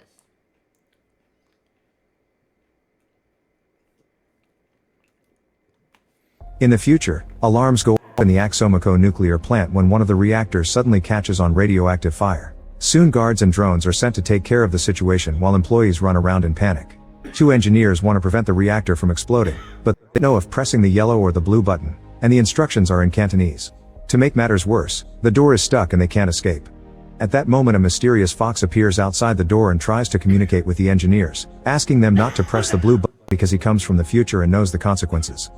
Engineers don't know if they should believe him, so Fox disappears and comes back with a translator, only to have chosen the wrong language. It takes Fox to go back and forth a couple of times until the engineers finally believe him and get ready to press the yellow button. However, the Time Patrol appears in the corridor as well. Fox immediately disappears and the patrol tells the engineers that the guy was a terrorist, so they must press the blue button. After the patrol disappears, the engineers press the blue button and things seem to calm down, but soon the entire nuclear plant explodes. In the present, Deputy Gilbert announces during a press conference that he'll be signing a deal with a Chinese corporation called Axomico to build an atomic plant. Alice interrupts him to point out that the company is using outdated technologies, which could cause serious trouble in the future. Gilbert ignores her worries and calls the guards, who immediately arrest Alice and her activist friends. After the conference, Alice is bailed out by her dad, who turns out to be Gilbert. Later Alice's friends call her to confront her about Gilbert because she never told them he was her father. She needs to prove she's a true rebel and not a spy, so they ask her to break into Gilbert's computer and find evidence of his illicit connections with Axomico. In the evening, Gilbert watches old videos of his wife, who died while giving birth to Alice. After he goes to bed, Alice tries to access his computer, only to find Fox to steal it. Fox tries to explain himself, but a panicking Alice hits him with a bottle, which wakes Gilbert. He comes downstairs and immediately threatens to call the police. At that moment, Time Patrol appears in the yard with a flash and tries to shoot Fox, who is pushed down by Alice and the bullet hurts Gilbert's leg instead. Then the patrol quickly comes inside, so Fox grabs Alice and Gilbert before activating his bracelet, making them disappear from the house. They reappear in a mysterious corridor and Alice kicks away a guy to escape, running until she reaches the edge of an abyss and discovers the city in ruins. The shock makes her pass out and a hand pulls her back before she falls. Sometime later Alice wakes up in a junky room and through a tiny hole in the wall she can see Gilbert in the room next to hers. At that moment a guy named Raph comes in and shares the little food he has while explaining he was brought here from another timeline. Afterward Raph takes Alice and Gilbert to the lab, where Fox is waiting. Gilbert doesn't want to hear them out and rushes to the door to escape, only to find his way blocked by a bunch of disgusting zombies. A terrified Gilbert closes the door while scientist Henry joins them. He explains those were regular zombies and there are some more dangerous ones capable of running. It turns out Alice and Gilbert were brought to a post-apocalyptic future, where zombies have appeared after the Axomico nuclear plant exploded. Henry even shows them a video to prove it, but Gilbert thinks it's all a trick to make him cancel the deal. Then the guys open the door again and quickly shoot down all the zombies before announcing they're going out. Alice and Gilbert are pushed into an armored car and taken for a ride around the city, which turns out to be a destroyed Paris with no people around, only zombies. After watching the devastation for a while, the guys stop the car and show them a massive radioactive cloud. They explain that this thing orbits the Earth every 70 years and kills anything it can reach. It also grows larger every year, so next time nobody will survive its visit. Gilbert finally admits his mistake and Fox gets ready to shoot him, but Alice stops him and begs for other options. The other way to change things would be stealing the laptop and causing a political scandal, but this would be noticed by the Time Patrol, who are against changes in history because they fear the consequences and would immediately stop them. Suddenly Gilbert loses consciousness and while everyone is confused, Raph offers a new idea. Gilbert should naturally choose not to sign by his own will, that way the Time Patrol won't notice. Alice agrees and explains Gilbert wasn't always this cynical, he just changed after her mother's death, so he has the potential to change again. Fox agrees to try but with one rule: if at any moment they are in danger of getting caught by the patrol, he'll shoot Gilbert to save them. Afterward Henry decides to go back to the lab while the others visit the local pub. Alice asks for water and everyone laughs at her because clean water is not available anymore. After meeting the locals, Alice tries to talk to Gilbert and make him change his mind about the nuclear plant deal, but he's still hesitating. An argument ensues and Alice announces loudly that Gilbert must be blamed for this horrible future, so Gilbert distracts the crowd by offering to pay for everyone's drinks and escapes with Alice. Fox and Raph try to follow them, but they're blocked by the crazy drinkers. As Alice and Gilbert walk on the empty streets, they're soon found by a horde of zombies, so they immediately run away only to get stuck in an alley. At that moment Fox and Raph catch up to and shoot a couple of zombies to open their way, only to get stuck in the alley too. They don't have enough bullets so Fox tries to use his bracelet, but it's run out of battery. When the zombies are about to reach them, suddenly a bunch of them are killed by spears. These were thrown by a gang of warrior children, who taunt the zombies into following them so Alice's group can escape the alley. Meanwhile, the Time Patrol searches the slums and shoots a guy to make him share the location of Henry's lab. When they get closer to the lab door, Henry detects them on his security system, so he gathers his things and activates the self-destruction. He runs out of the lab right before a huge explosion brings it all down, although the flames still go far enough to reach him. The Time Patrol suffers no damage thanks to their armor, and when they search the ruins of the lab, they find a mysterious map. Back to Alice's group, they're taken to the settlement known as the Hideout, where the kids survive together. While they share a meal, Henry suddenly appears on the table, having teleported to escape the flames but still having gotten some burns in the process. He tries warning everyone that the enemy is coming, but it's too late. The Time Patrol is now entering the hideout. The children immediately get in position behind the tables and start throwing stones at them, so an officer responds with a grenade. Wanting to protect the kids, Henry jumps on the grenade, which explodes and scatters all his body parts, revealing that he's a robot. A furious Fox blames Gilbert for this loss and gets ready to shoot him, but Alice and the hideout leader remind him there are better ways. This allows for the patrol to tase Fox and arrest him. Then Raph tries to fight them, but he's overpowered as well. Locals decide to surrender and come out with their hands up, which shocks Officer Louise because children shouldn't be involved in wars. She promises she won't hurt anyone because they only deal with time crimes. Patrol takes away Raph, Fox, Alice, Gilbert. In the Time Patrol headquarters, Chief Constance thanks Alice for helping them catch the rebels. Alice insists that Fox has been doing the right thing, so to change her mind, Constance leaves the room and sends an older Alice to do the talking. Older Alice says changing history isn't a good idea and swears she lived a wonderful life, which was only possible thanks to Gilbert's business deals. She also reveals that Gilbert will get sick soon because he's been drinking heavily since his wife's death, so she advises her younger self to spend as much time with him as possible. Afterward, Alice and Gilbert are sent back to the present. Meanwhile, Fox and Raph are taken to see Constance, who accuses them of ruining many lives. Fox points out that he actually saved tons of people, but the patrol can't remember it because time resets every time he makes a change. The only ones who can remember alternative realities are the ones who made the change in the first place. All the officers are confused and a furious Constance orders both criminals to be placed in the hole, a prison without time. In the present, Gilbert gets in the car to attend the meeting that will finally seal the deal, and his driver starts making questions about Alice, complimenting how bright she is. Feeling guilty, Gilbert asks him to take him back to his house. Once he reunites with Alice, Gilbert tells her he just wants to spend the day with her.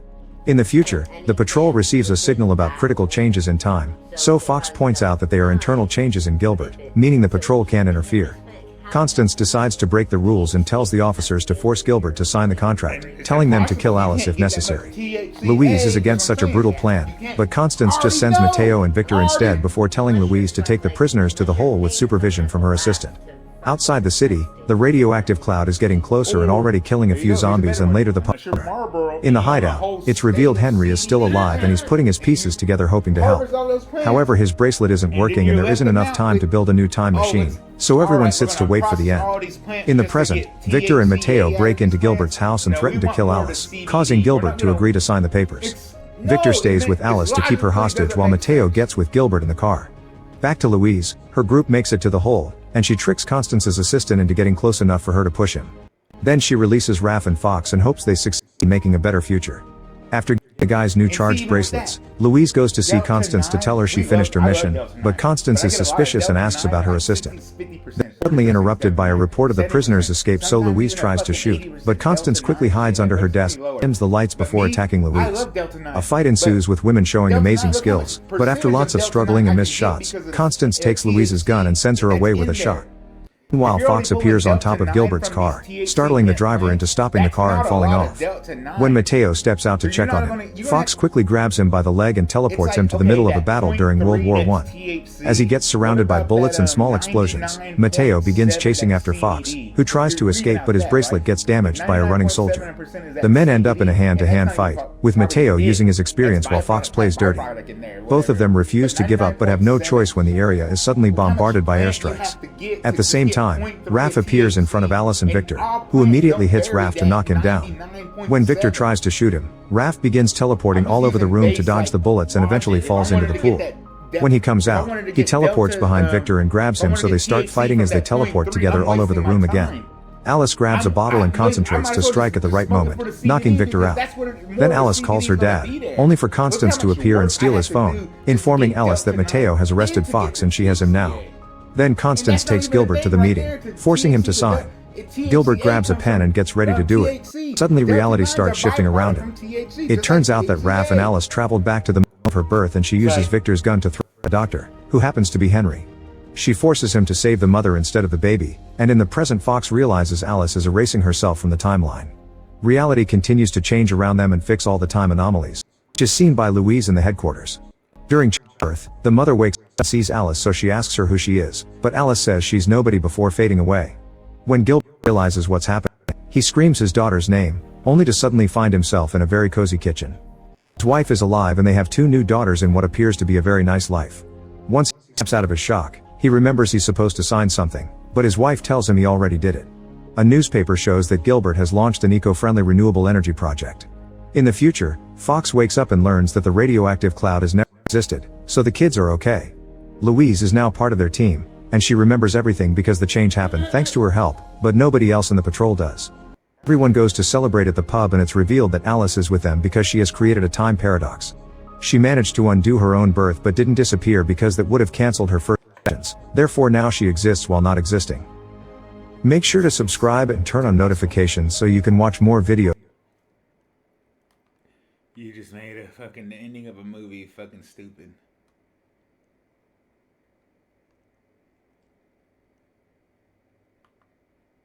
Yes, okay, I found a better one. In the town of Midwich, a mysterious entity travels through the sky and lands near the coast. Dr. Allen is woken up by a strange whispering-like noise, but his wife Barbara tells him it's just his imagination. Meanwhile, Frank drops his wife Jill at the school she works at before driving out of town for a construction job. Lots of people in town visit the local school because they're having a lovely festival.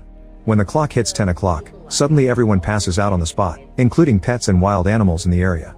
Many vehicles crash, and before Frank can cross the border, he gets affected too and his car explodes as he crashes too. Soon cops from other towns are sent to investigate the situation, and the first 2 that cross the border also fall asleep. While other officers paint a white line to mark the limit of the strange effect, special forces and scientists are sent to the area. Susan, an epidemiologist working for the government, is leading the group. Alan had also left for work and returns as soon as he hears news. He's allowed to walk into town. An officer puts on a mask and walks past the border, but as soon as he starts passing out, the others drag him back by using a rope. Alan wonders if this may be some kind of chemical gas, but Susan discards the idea, explaining the edges of the affected area are too exact. Suddenly the animals nearby start waking up, and exactly at 4 p.m., every person and pet in town wakes up with no idea of what happened. There are a few signs that time passed, like an overflowing tub and sadly, a man that burned down when he fell on his grill. The police and the special forces rush into town to carry on the investigation, and the locals get startled by men in hazmat suits scanning the whole area for clues. As she tries to clear her head, Jill sees a truck pass by with Frank's destroyed car and immediately understands what it means. Sometime later, Jill starts feeling sick at work. Kelly visits Alan because she's feeling sick as well, and she can't believe the diagnosis. At church, Reverend George finds Melanie crying her heart out. It turns out all the women in town are suddenly pregnant, and in many cases they have no explanation as to why. Kelly's husband Ben has been away on a work trip, and Melanie has never been with a Soon Ben comes back from his trip, but he isn't happy at all because he thinks his wife has cheated on him. After learning Barbara is pregnant as well, Alan goes to see Jill, who is also expecting. He brings some worrisome news. The pregnancies seem to have started on the day of the second. This news spreads around town, and in the evening, all the locals gather at the meeting hall to discuss the issue. Some people think the babies are going to be defective, but Alan assures them the tests have shown no abnormalities. Susan then makes a big announcement. If any woman wants to terminate the pregnancy, they're free to, but those who decide to keep them will have all prenatal expenses paid and get $3,000 each month. The only rule is to let Susan watch and study the children on a regular basis. She also offers a medical team for those women who choose the termination. Once the meeting is over, Jill checks on Cal and learns Ben is moving out because he doesn't believe her story. Cal is starting to believe she may choose termination. That night, all pregnant women dream of themselves with big bellies while a mysterious blue light surrounds them. The next day, Susan is shocked to learn every single woman is keeping the baby. Time passes and the pregnancies continue as normal, so the women take the usual motherhood classes. One night they all start having contractions at the same time, so they are taken to a barn where Susan has set up a special maternity ward for the occasion. All the babies are born naturally at the exact same time, looking healthy and human. Ben even comes to be with Callie and their new son. Unfortunately, there's an exception. Melanie is feeling very sick and taken into intensive care, where she gives birth to a stillborn. Susan immediately takes the dead fetus away to a van, which is noticed by George. When he demands an explanation, Susan says she wants to do an autopsy later and that she didn't want the other mothers to see a dead baby. Sometime later, Alan meets with Susan to discuss their observations. There are a few interesting things like the baby's hair being extra soft and their nails being narrower than normal. DNA tests so far have shown normal genetics, but all the babies seem to have the same results, as if they were siblings from the same parent. Meanwhile, Jill is at home with her boy when she discovers he can already spell his name with toys at such a young age. Barbara's daughter already looks much older, and when she throws her food bowl on the ground, Barbara scolds her for it. The girl doesn't like this, and her eyes start glowing to control Barbara's body, forcing her to put her arm in boiling water. As Barbara screams in pain, Jill arrives for a visit and pulls her out before she loses her hand. Later at the hospital, Barbara is too scared of her daughter to tell Alan what happened. When she's finally discharged, Barbara can't stand being home with the girl and crosses the woods to look at the ocean. Inside the house, the child senses this and uses her powers again. Barbara fall off the cliff. Time passes and the babies grow into healthy but very creepy young children. They all have the same white hair, pale skin, blue eyes, and are very smart. However, they don't seem to have individual personalities or empathy, always wearing the same blank face. They always move together in perfect lines, and Alan's daughter Mara appears to be their leader. The kids have paired off like mates except for Jill's son David, whose mate was supposed to be the dead baby. This has caused him to become the outcast of the group. Susan reports to the government there have been many incidents in the community resulting in adults getting severely wounded or even dying. It seems connected to the children, but there's been no physical violence involved. She wishes that Alan hadn't stopped helping her with the tests, but her priorities are still the same: to watch the children and find their developing power, since it's become a matter of national security. The government agrees to keep on the project.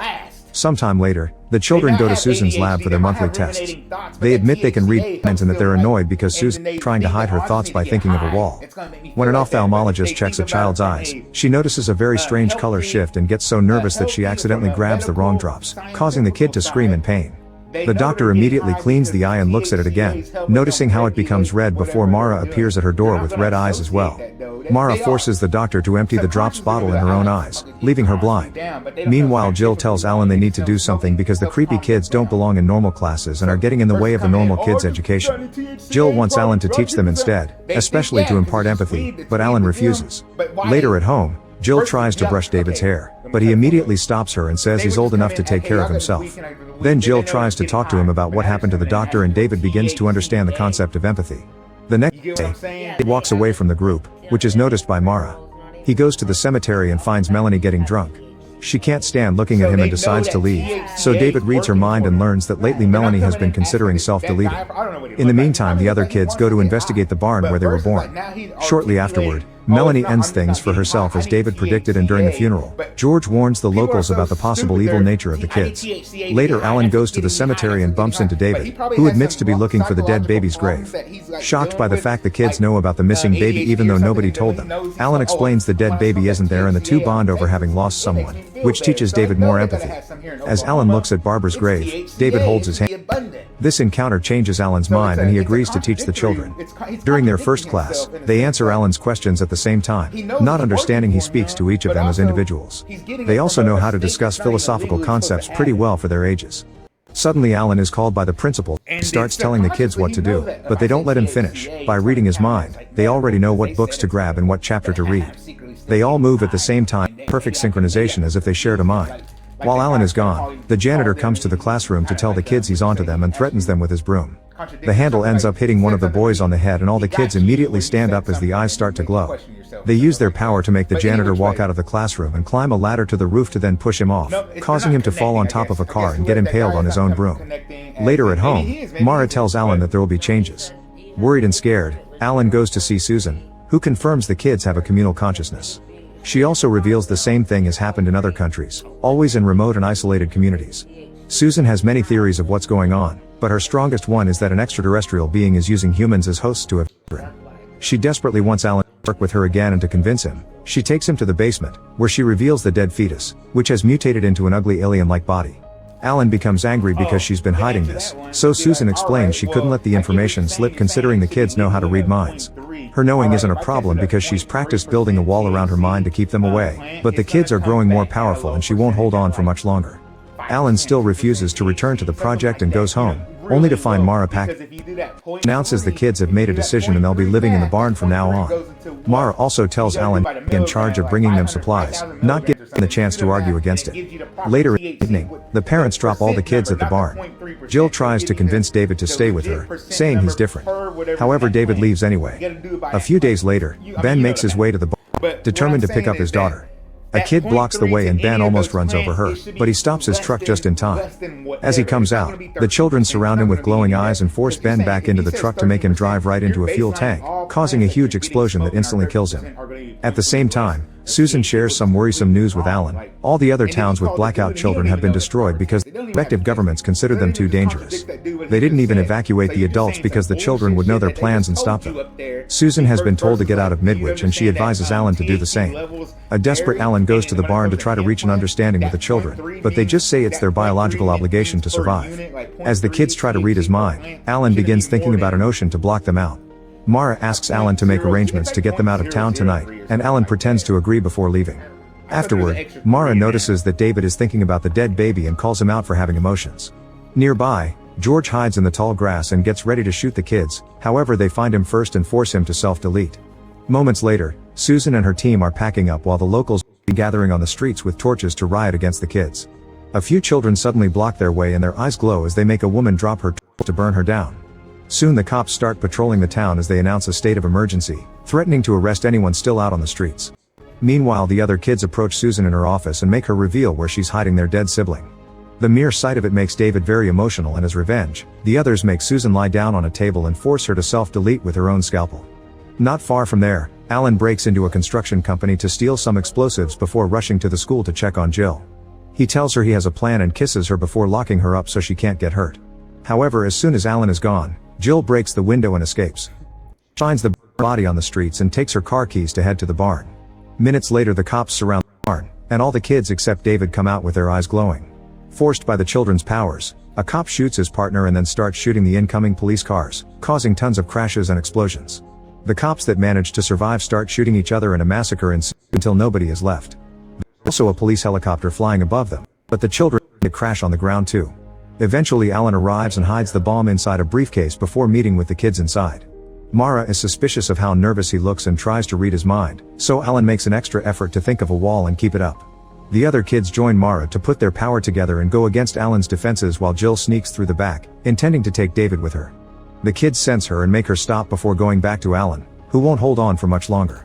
Jill tries to take David again, and when the kids turn their eyes on her, David pushes them and escapes with his mother. Then the kids turn on Alan again and bring their powers to the max to finally break Alan's mind wall, but by the time they see the bomb is too late. The explosives go off and destroy the barn, killing all the children and Alan in the process. Jill and David survive and escape in a car, determined to find a place where nobody knows who they are. Make sure to subscribe and turn on notifications so you can watch more videos like this. Thanks for watching. Nah, it's illegal regardless of how we look at it. In a futuristic dystopia, people are known as members and their lives are controlled by the administration known as the collective. Most illnesses have been cured, and there's no violence or crime, but in the process they've also got rid of emotions, and now it's forbidden to show any feelings or make any contact with other members. There's no love or marriage, and babies are born through artificial insemination whenever a particular woman is summoned to do her part for society. There are no colors or decorations either. Everyone wears white and lacks personality. Even their meals are dull, and the only hobbies they have are basic repetitive tasks like bland puzzles. They also have chips on their arms so computers can watch over their daily lives, and that chip must be scanned every time they use the train or enter their work building. One of these members is Silas, who follows the same routine as everyone else. Wake up and let the bed make itself. Have a bland breakfast. Work. Nobody talks as they travel on the train, and they stay silent while they work as well. Everywhere around them, screens remind members to report any deviant behavior, including minor things like a fake smile. The screens also talk about an illness called SOS, or switched-on syndrome, which makes people regain their emotions. Members are reminded to see the doctor if there are any signs of a symptom. Silas works for a company called Atmos as an illustrator, so he spends the whole day drawing on a screen. His art is quite a contrast to the world he lives in, probably because he's inspired by a documentary he listens to while he works. This documentary is about the Great War, a period during which the collective fought to split from the peninsula, a place where emotions aren't suppressed. There are 2 moments in the day during workers talk to each other. First it's during project meetings so they can discuss ideas, and Silas listens to Nia's suggestions with utmost attention. The other moment is lunch, during which everyone makes sure to sit enough distance among them. Their conversation isn't very lively though, and they stick to factual topics like the coworker that returned from conception duty. At the end of the day, Silas goes home and watches how officers arrest a sick couple. Later at his apartment, Silas continues his bland routine, a meal prepared by the home AI, solving another generic puzzle, and going to bed. It's the same everyone in the building has. The next day, Silas watches the news and learns that the sick couple will be sent to a defective emotional neuropathy facility or DEN. Members are reminded again to report any signs of SOS, be their own or their coworkers. Later at work, an employee self-deletes by falling off the roof, which happens often in this society. The employees go to the window to look at the body. Nobody isn't disturbed except for Nia, who makes very tiny gestures that are noticed by Silas. However, he keeps this information for himself. Afterward, all Amos employees gather for a meeting. While everyone has their attention on the screen, Silas uses the chance to watch Nia, trying to decide if she's sick. In the end, watching a pretty woman for so long starts to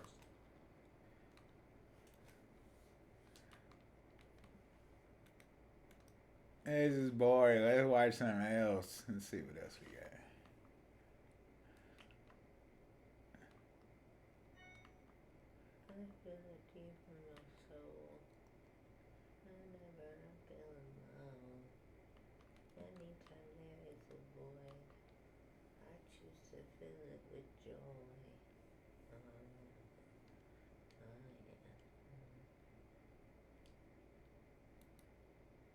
We've changed 4 people's lives over the last 2 years with our giveaway cars, and we're about to unveil our brand new giveaway right now. 638 horsepower, 0 to 60 in 3.4 seconds, and arguably one of the greatest American sports cars ever created.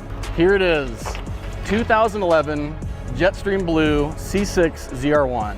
My ZR1 is one of my favorite modified cars I've ever owned, and we had to find one for you guys. Not only that, we're gonna give you guys $20,000 if you're the lucky winner. Let me show you around. The C6 ZR1 comes equipped from the factory with an LS9 supercharged V8. You can see the blower through this fancy little window on your carbon fiber hood, which is one thing that sets us apart from all the other Corvettes. You got a carbon roof, carbon side skirt, carbon front splitter, and carbon ceramic brakes. And the G-forces from stopping this car with these brakes is just as fun as the acceleration. A couple of unique features about the ZR1 is it has launch control from the factory along with no lift shift, so you don't have to take your foot off the accelerator at all when you're banging gears. It also has selectable mag ride and a 6-speed manual transmission. All you have to do to win this car and $20,000 is head on over to 1320video.com. We have a lot of fresh merchandise in our spring collection. The link's down in the description below. Let's get to today's video. Welcome to the Texas streets. We've been looking for some roll racing, but things have been pretty hot out there on the highways. So we're here in a parking lot for little cash days action. See about 8 Fox bodies, and then we got a 3rd gen. They went out the BMW, a 240, and I think I saw like a Suburban over here. So maybe about a dozen cars, throwing in some money, dropped it without, like, throwing down knowing, on a so. road that looks like it's got quite a bit of prep. We're gonna go check out some of the cars, and get to racing. The TX2K that was out there. Look at this E46. This thing's crazy. It's got a small tire on the back, plexiglass windows, ratchet shifter in the middle, and I'm assuming a turbo LS. That's pretty dope. What do you got under the cat eye? It's got a single turbo, big turbo, 98, 113. One big ass turbo. Yeah, I just built the motor not even 2 days ago. I just did a 408. Got some aftermarket heads on it. Turbo 400. Still got a stock 10 bolt in it. Pretty good. Knock on wood. Yeah, we got some front coilovers. Pretty proven combo in one of these. It's full interior, AC, and everything. No shit. Yeah. I love it. For sure. Does it hook pretty good on the street? Have you done some testing? Yeah, hell yeah. It's ready to go. Yeah. We've been to this trip before, so. Just rear wheel drive? Yeah. Can I check it under the hood? Yes, sir. Oh, Jesus, that thing is huge. Holy fuck. Probably.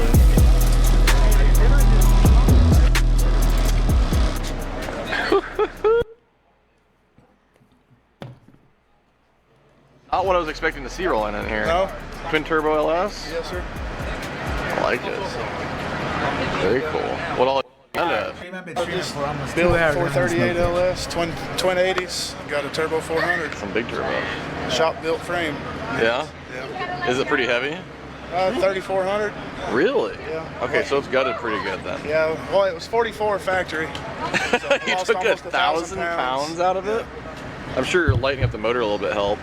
Yeah, if I put an aluminum block, it'd be too light. That's true. Yeah. Wheelie in already. Yeah, no shit. On the street, I'd like to see that. Yeah, last time on this road, 100 foot out, I pulled an 8-foot wheelie. So. Does it still have glass? Oh no, it's plexiglass. Yeah, Lexan. Yeah. Yeah, Blazer with a chute on the back. Look at that. It looks so small on there. Yeah. Not much to it. No, sir. Just race car parts, that's all that matters. That's all it is. Built for the street. You ever dynoed it or just street testing? Make around 18. 1,800? Yes, sir. Holy. It's a party. It's starting to come around. Yeah. 2 years, finally getting. How's it hook? The street's good, the track too good. Oh yeah. Yeah. Hold some wheelies. Yeah. Too easy. All turbo now. Damn. Have a little drivers meeting behind me. Drivers are buying in. We're gonna go through the rules here. I think we got about 12, 14 cars. Good field of cars. Before the light comes on, everybody understands what that is. There you have it. 11 drivers, $200 buy-in, $2,200 plus spectator pot. So probably around $2,500. Hi, Limpy. Time to do some small tire racing.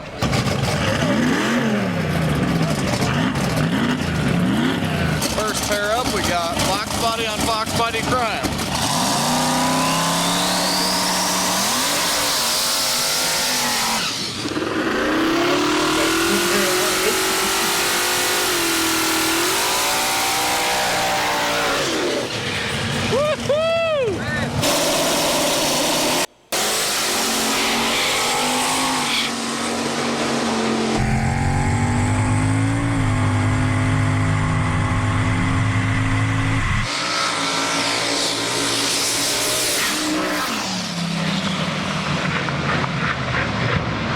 Right lane for the win, and it sounds a little bumpy down there. You can hear the brakes and the tires.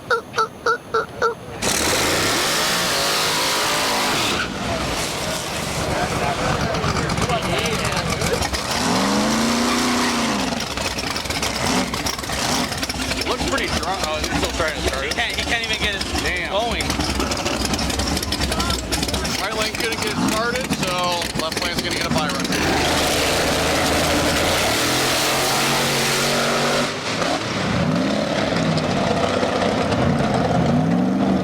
He just got it running too. Shit, I don't know what the rule is for crossing, but he went over. He didn't really cross the. He may have crossed the center, so that could have been a default to the BMW if you got the car running.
Wagon taking it home. Looked like by a couple cars out the finish line. That was a sweet race to see. A Blazer and a Vega wagon. Next up we got the Boogeyman pulling up and the regular cab short box Chevy pickup.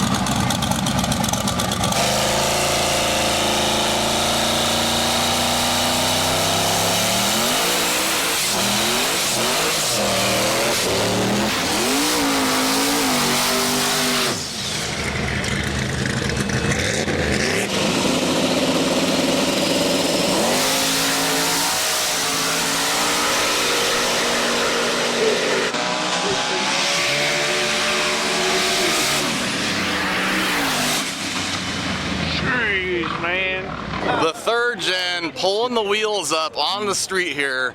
I figured someone would do it. I mean, look at the amount of rubber on this road.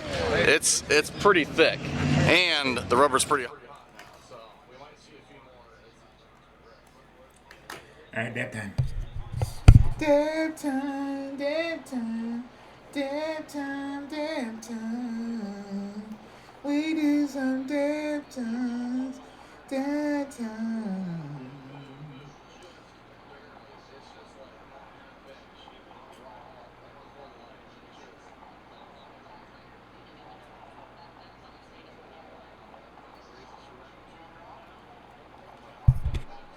Dab time, dab time.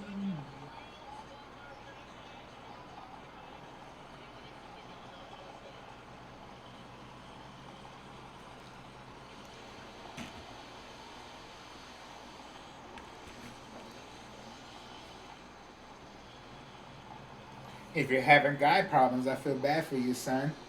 I got 99 problems and that bitch ain't one. Do you hear me? Or didn't I dab? Hopefully I don't do a hot dab, but...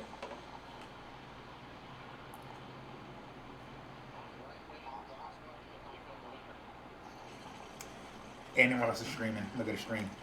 Streaming, we streaming. We streaming. Stream. Dab time. Here we go. Might be too cool, but oh well. We can always heat it back up.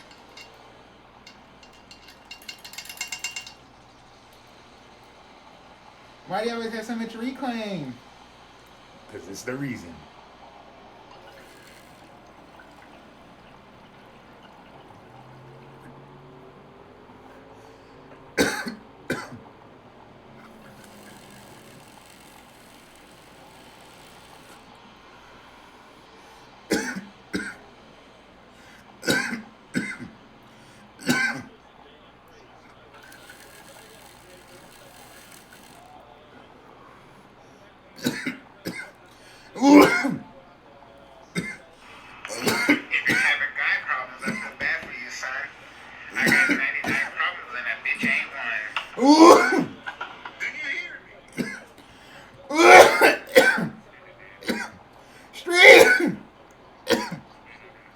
Done.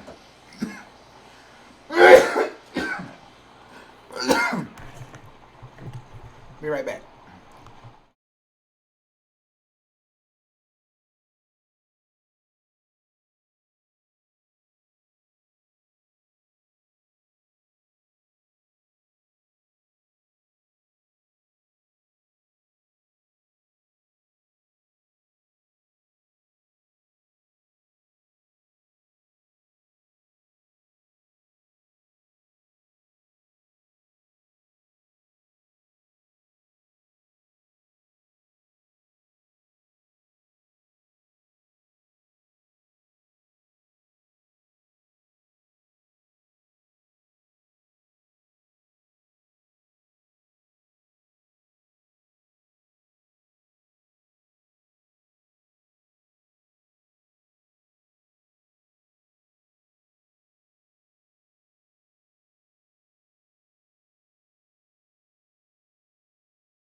Get back to big face.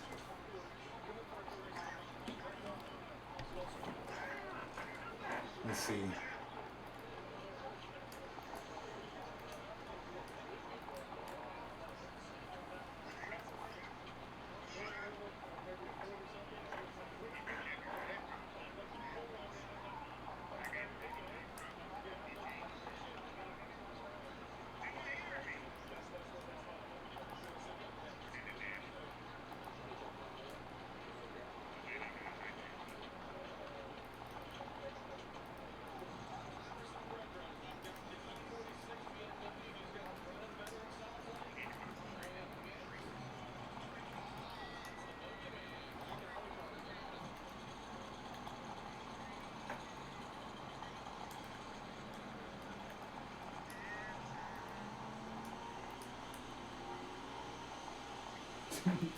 I gotta fucking put this in here.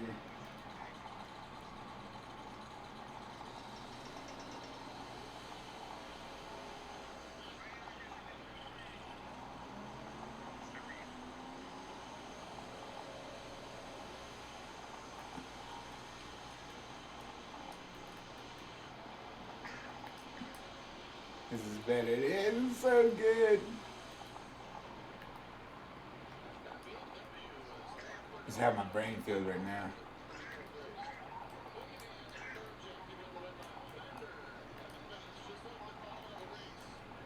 This is where I'm at right now with my brain.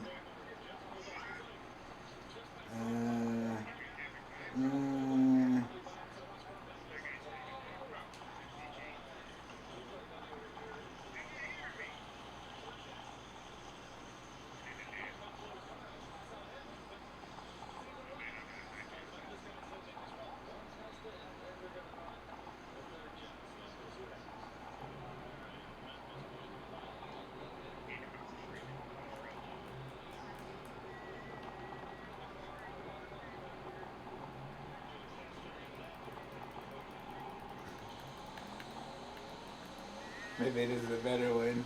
Damn, they don't have it. I gotta fucking put these scenes in here.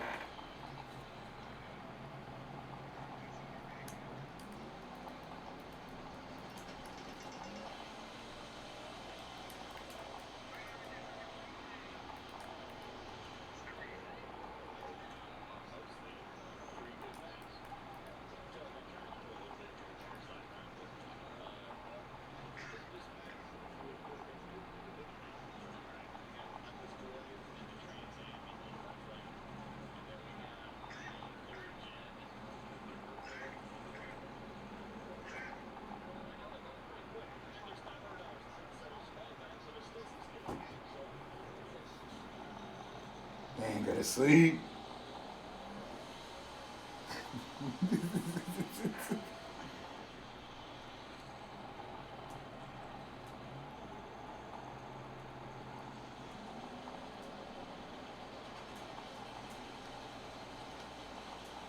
Damn, I gotta find this in here.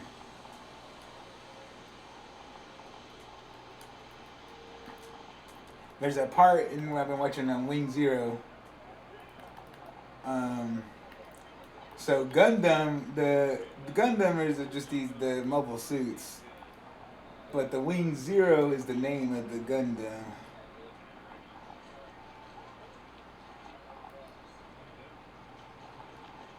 And so these first Gundams are pretty cool, but then the scientists start fucking showing these other ones where these fucking, they're crazier. Like the pilot, that when you connect to it, the pilot starts like, you can read like on the battlefield, but then you can, instead of going like statistically, oh shit, here we go. Instead of statistically, it feeds into the power of the pilot, and then you can, instead of being statistically, you'll start killing. Because if you're a stronger pilot than everybody else, it's statistically going to do the better, but if you're stronger than everybody else and you know it, you can fucking just go destroy everything else on this regardless. So you have this bloodlust. So these fools will start, like Hero, this though, he pilots Gundam the Gundam 01, and then they get blown up and captured because the first time because they start fucking it up and shit. But then let's see. So now he's like fucking. He gets caught up in this one, which has the same piloting as that Gundam Wing Zero. That has so you connect to it and it starts reading the battlefield. It makes you go crazy. Please move all this stuff. I swear you're just gonna crush my chips.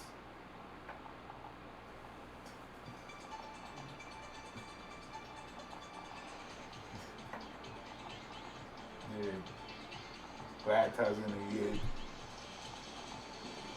pushed.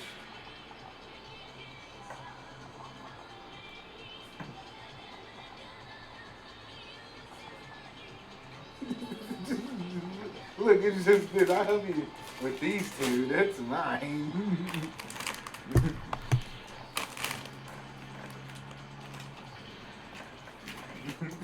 That's easy.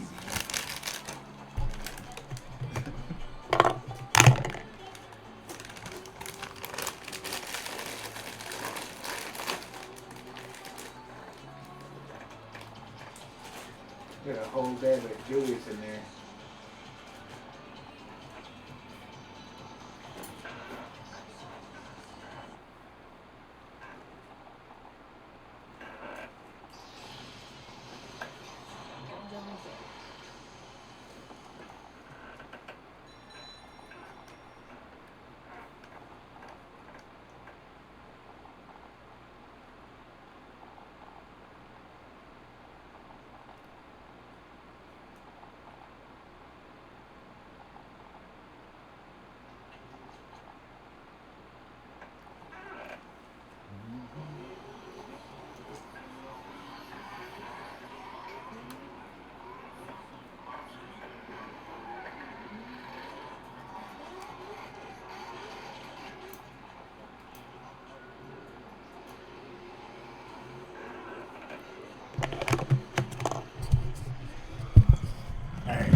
We're about to watch some like Texas car meets.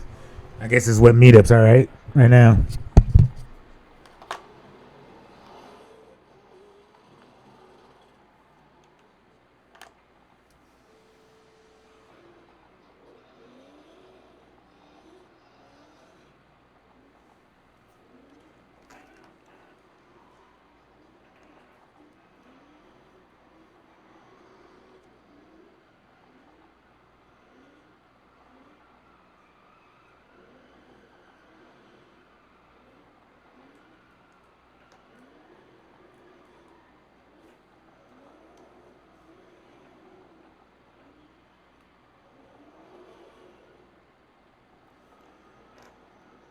That Mike Doe Films. It's pretty cool. I guess they out here sliding.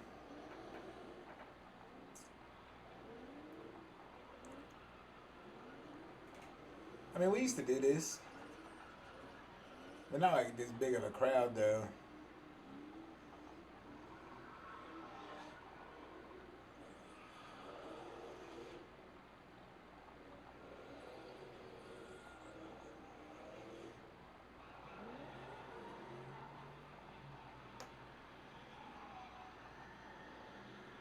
I mean, it's cool.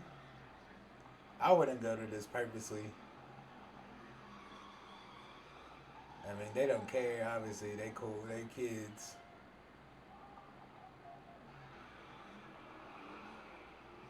SRT gang, SRT gang.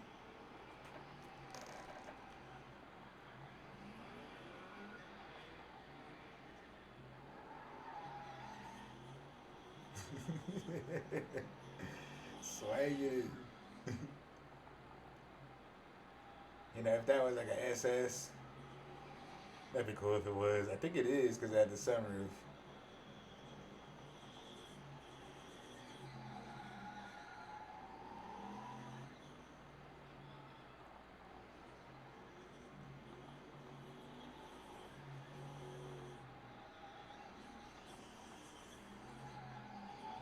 I mean, you literally can go out one day with a camera, like a professional camera. I mean, this looks good, wherever this is shot in. Probably like an iPhone or something.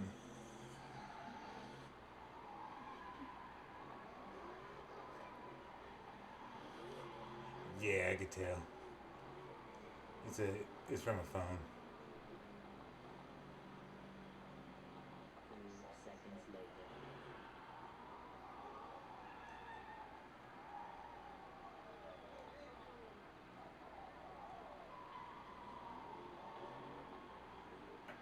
It's auto-focused.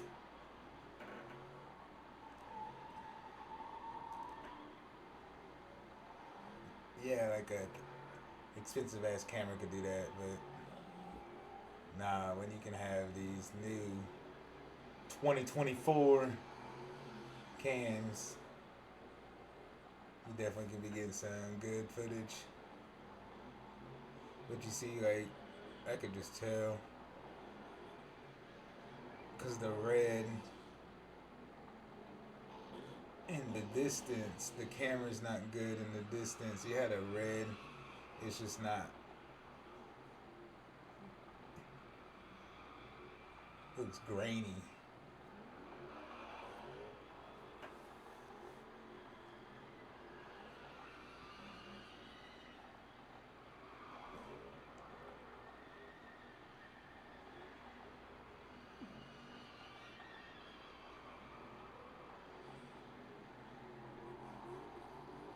Yeah, okay, it gets up here, it's really good.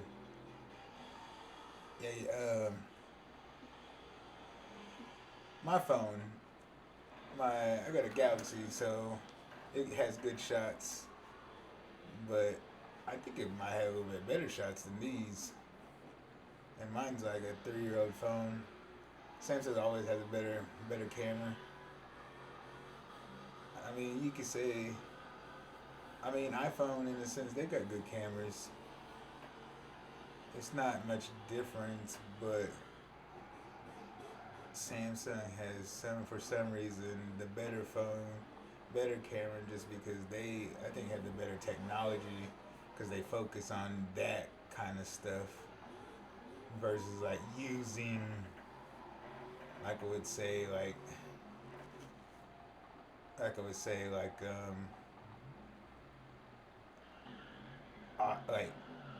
visual aid to help your camera look better.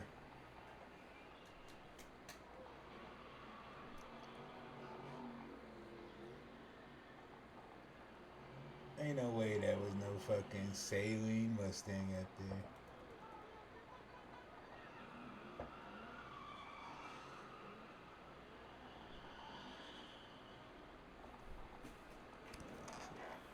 Man, if I had a car, I'd have something like a fucking C6 Z02 XO car, or one of these, but it's like Mad Max, like Mad Max style, like caged around, kind of like this one, but more caged. You're gonna have the turbo vet out there. I mean, that's sick. Oh, that's Pro Charged. Sorry, Pro Charged vet.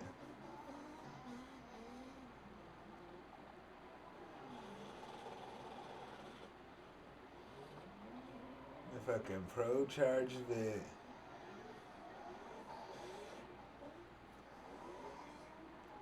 Alright, I get the Pro Charged vet. To be out here doing this, that's pretty dope.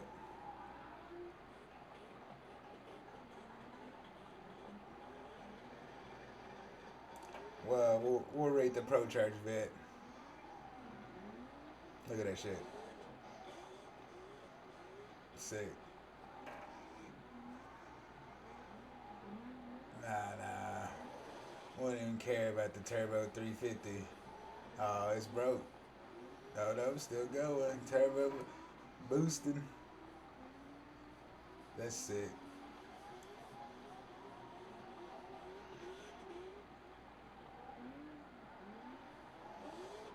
Those wheels about done though. Oh, not even turboed.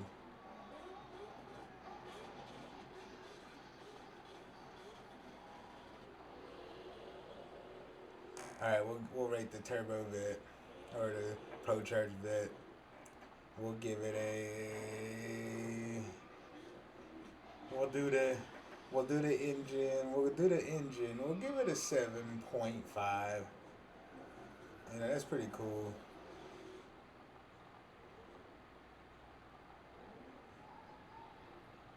I mean, because they're like easier to get now. Pro Charge is easier kits to get now versus like when they first came out. I remember when they first came out and I started getting into the racing scene in like 05, 06. They were still fairly new and still pretty pricey. Like at the time I do remember like 5K, 6K, maybe the 10K, the Pro Charger shit. Because they're a fairly new company still doing it. But I still like Pro Charge shit. So, and then it's a vet with the cage. That's pretty sick. So, 7.5 for the engine. Wheels gets a good 7. The whole car, because it's a vet, we'll give this an 8. Because it's swanging.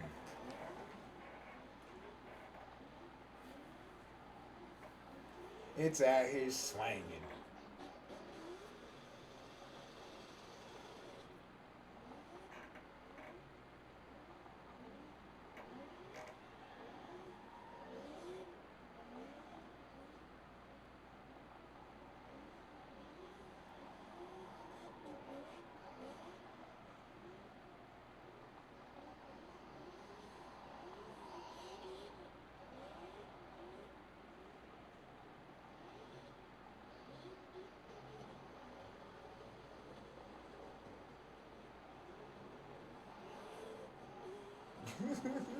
Wait to the middle. We got the drone out here. We're in 2024, baby. We got drones now. Why don't we see more drones? Oh, it's because people are just still fascinated on like using their phones. They don't think about. They see there's drones, but they don't like put 2 and 2 together to like, I'm filming to get the best footage. So they just want to do the easiest footage, which is their phone straight to social media, versus like these people with the drones, which obviously see there's like probably 1 drone, 2 drones in that. These fools are just like, are that next, like, so we're actually going to, not interested. Here we go.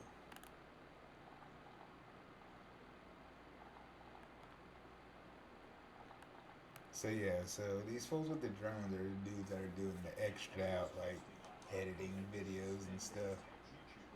So those are the dudes you probably need to watch.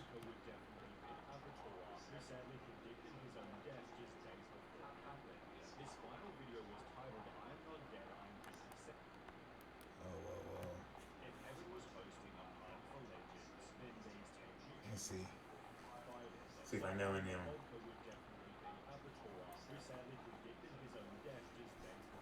See, I'm not like a YouTube person.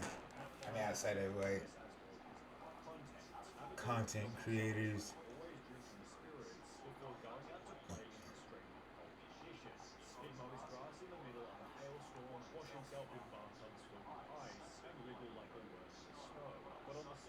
No, he killed himself.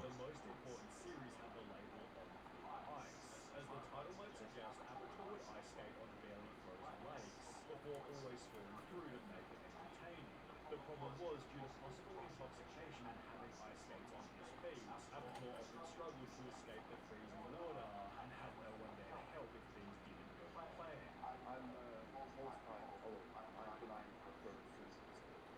On the topic of safety, Avatar stated, many regard falling through the ice as life-threatening, but if you know what you're doing and have ice claws, then it's usually fine. He further added with a smile, I shouldn't be cocky, I could very well die out here someday. Avatar's final video confirmed this hadn't happened yet, although just 7 days later his 25-year-long partner made a tragic Facebook post. Friday 26 November was a normal Friday. You went to a lake near Kongsberg and you were looking forward to ice skating. You were supposed to film yourself and use it in video. You sent me a message when you arrived with pictures of yourself in the water. Good conditions, you wrote, but something went terribly wrong. You ended up in the ice water, and this time you did not get up again, as you have done so many times before. In the end, you were picked up by divers and sent by air ambulance to hospital. They did everything they could to bring you back to life, but you had been underwater for too long. Johannes and I were with you when the doctors at the hospital turned off all the machines that had kept your body going. Thank you for everything that you have been to Johannes and me. We have endless good memories and we miss you so indescribably. Avatar will be remembered for living his life to the fullest, while Tommy 11 will be remembered for He said Tommy would get brain cancer Let's see. at 12, but dreamed of becoming a famous YouTuber whilst he was still healthy. After 2 months of uploading, Tommy had gained amazing 10 subscribers. However, the Facebook page Velociraptor had 16 million followers. We're about to change Tommy's life forever. They post a photo of Tommy's channel with the caption, "Let's fulfill a dream." His name is Tommy. Unfortunately, he has brain cancer, but he has the hope of being known as a YouTuber. It is our time to make a child happy. Shall we help him? Here's Tommy's channel. Only 3 hours and 40 minutes later, a comment showed Tommy had gained 800,000 subscribers, grabbing the attention of Dross Rotzang, Rubius OMG, or Clayton the Ref, who sent their combined 1 million subscribers to help with the young boy's dream. Within only See, I just barely put on YouTube, so. subscribers to 7.2 million, which after growing to 10 million later that year, also meant he broke the following records. And most subscribers gained in an hour. I guess having subscribers is a thing now. I mean, it is. The fastest channel to achieve 1 million subscribers, and the youngest creator to achieve both 1 and 10 million subscribers. Tommy was therefore also sent a diamond play button, although only his parents were there to see the part. Tommy had died just 2 months beforehand at the age of only 12. In the very same year, we lost Lao Shu 1000. Moses McCormick taught himself to speak 50 languages fluently, then talked to random native speakers who were always extremely shocked.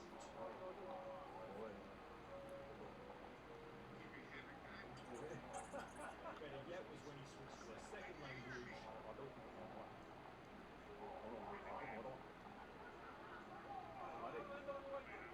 or when he spoke an unusual language that wasn't quite so common.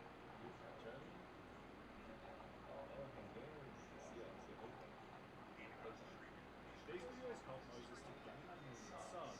However, in May 2020, Lao Shu's brother Mark, who often appeared in the videos, uploaded his own video titled "Warning Video to Lao Shu Family, Friends and Fans, Moses is Safe." In the video, Mark explained that Lao Shu had begun a new relationship with a girl who he believed was acting very strangely. I don't know this girl. The video was especially concerning after this was also said. We have to pray for Moses right now.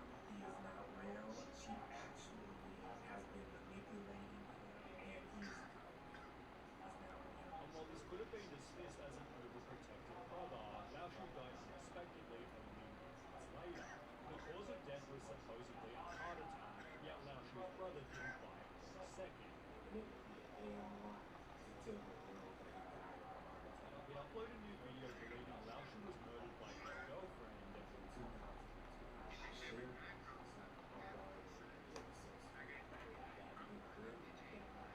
Also starting an online fundraiser which read, "My brother didn't have any chronic illness and never complained to me about heart issues. When I seen the condition of his body, I immediately knew he was killed." Yet Lao Shu's girlfriend responded to the claims by calling them baseless conspiracy theories. So exactly what happened is for your own conclusion. That wasn't a good one, but I mean, sad that he died because that guy had some cool videos. Christina's popularity exploded after placing third on The Voice, giving her the audience to play like in concerts where the unthinkable tragic had happened. On the 10th of June 2016, Christina posted a tweet reading Orlando. Come out to the show tonight at the Plaza Live starts at 7:30. Also attaching the following video. And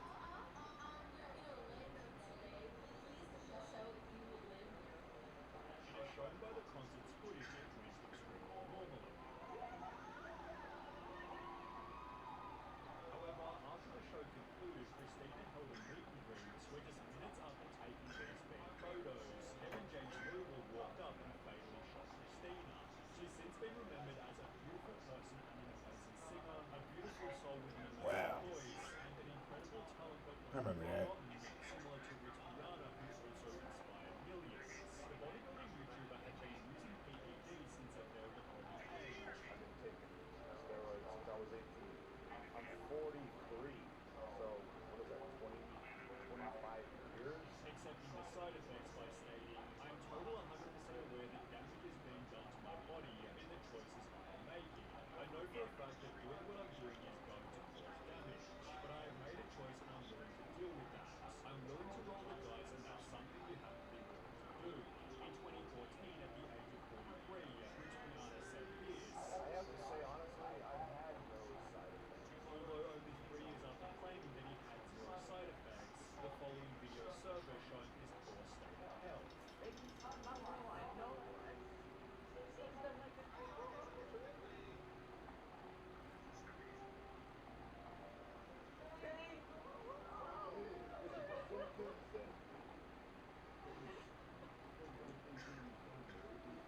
Whilst getting a haircut later that year, Rich Piana unexpectedly collapsed before falling into a coma and dying 2 weeks later. His autopsy showed his heart liver weighed twice the average size, with the following comments summarizing his legacy perfectly. I respected that guy. He at least didn't hide nothing about what he used. Show folks how not to do it. R.I.P. Mr. Piana, although sadly, Man. his state of health was Addicted. That dude was addicted. Wow. That's sad, obviously, but that statement's right. Don't do steroids. It became substantially worse from the second she started uploading. My health was declining. 2 months later, Claire explained that things had gotten worse again.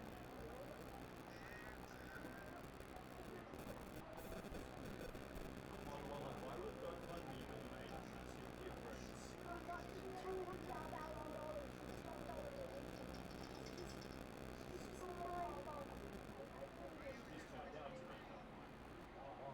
just 3 weeks after receiving her donations, Claire was given a lung transplant that caused her to suffer a stroke. She died in September 2018 at the age of 21. At the same time, Edeka Wow. also smile. It built a whole fan base called the Joy-Con Boys. However, after 10 years of content creation, they began to notice that Edeka was acting a whole lot stranger.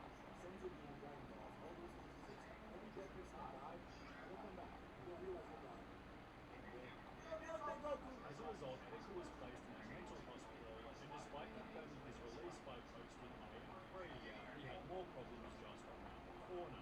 Police returned to Edeka's house after some more concerning tweets, which he live streamed to the public for roughly 40 minutes. You break into my apartment, you break the law, officer. Do not step foot into my apartment.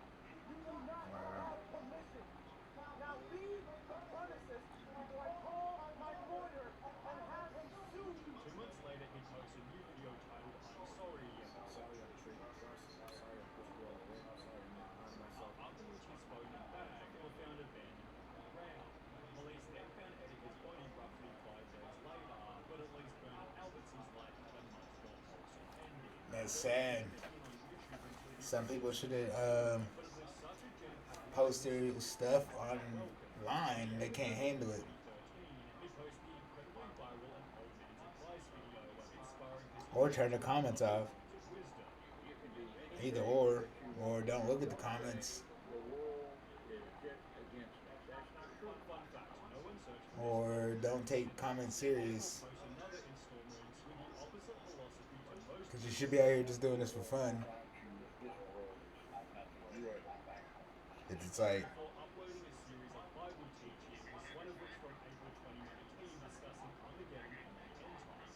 Well, as the top comment read, "May you rest in peace," it turns out this video was the end for Vernon himself, who died in October 2019 just before his 81st birthday. because you just gotta assume everybody that's watching you, if you like had like, I would say like right now, if I had like 10 people watching me and they like legit like was to watch me the whole time, like I would think they was like personal. But then once you get like to like in the 50 to hundreds, I would say assume out of those 100 people, a lot of those other people out of those 10, probably 90% of those people are just probably gonna talk shit, 100%. So you just gotta take it like that, I guess. So then when it turns to 1,000, 10 of those people, 25 of those people are probably legit.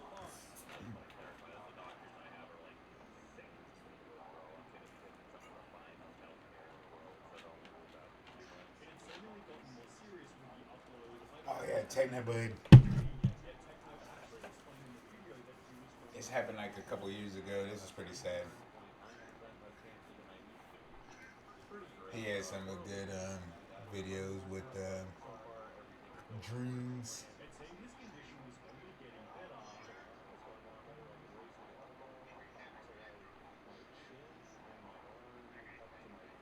However, only 3 months afterwards, it was confirmed by his dad that Techno had passed. Despite talking about the cancer in his arm, Techno didn't mention that it spread across his lungs, taking his life and devastating a fan base, like the death of Joe Lindner. He was often referred to as the legendary prosthetics, initially going viral for a muscle movement known as Happy Gains. However, Joe explained that it came from ribble muscle disease, and it was actually difficult to live with. Further adding on Bradley Martin's podcast, Man. affecting his vital organs.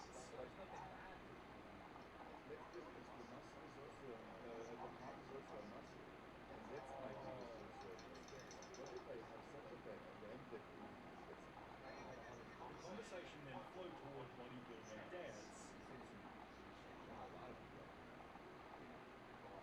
Yet neither Brad or Joe could have ever guessed that only 23 days later Joe would meet a simple fate.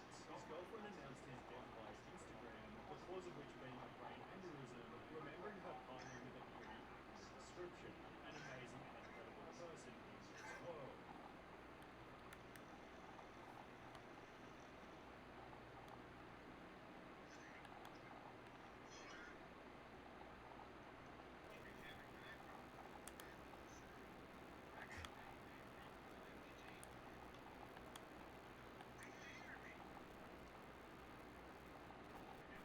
Bombardier needle. At first glance, most people think of the bombardier needle as any other ordinary needle, scurrying about its business. I'll be watching this. Bombardier needle. At first glance, most people think of the bombardier needle as any other ordinary needle, scurrying about its business on the forest floor. Most outdoor explorers would see a small needle that looks like it has a sunflower seed or behind and pick it up. And now, just like an angry Reddit user who disagrees with you, it will pull something out of its butt to save itself, as it's a weapon of ass destruction. You see, within the bombardier needle's abdomen lies a chemical weapon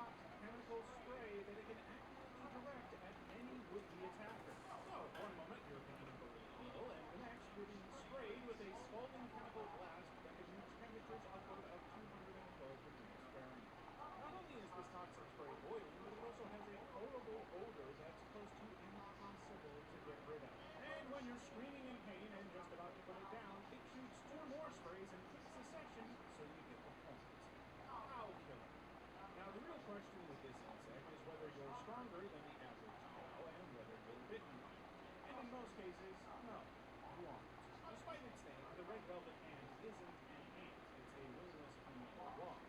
For its scary name, it is just this, a crimson-colored little ant scurrying across the ground. And you've got a pretty good mental picture of the red-blooded ant. For some reason, evolution decided it would be better if it got a stinger for almost half its entire body. If you're mad enough, like Coyote Peterson, to get bit by this, the stinger injects a potent venom that triggers an instantaneous searing pain unlike anything you've ever experienced. You'll experience pain like never before, as if being stung with a white-hot metal probe, or having molten lead poured directly onto your flesh. The venom from a red velvet ant sting doesn't just hurt.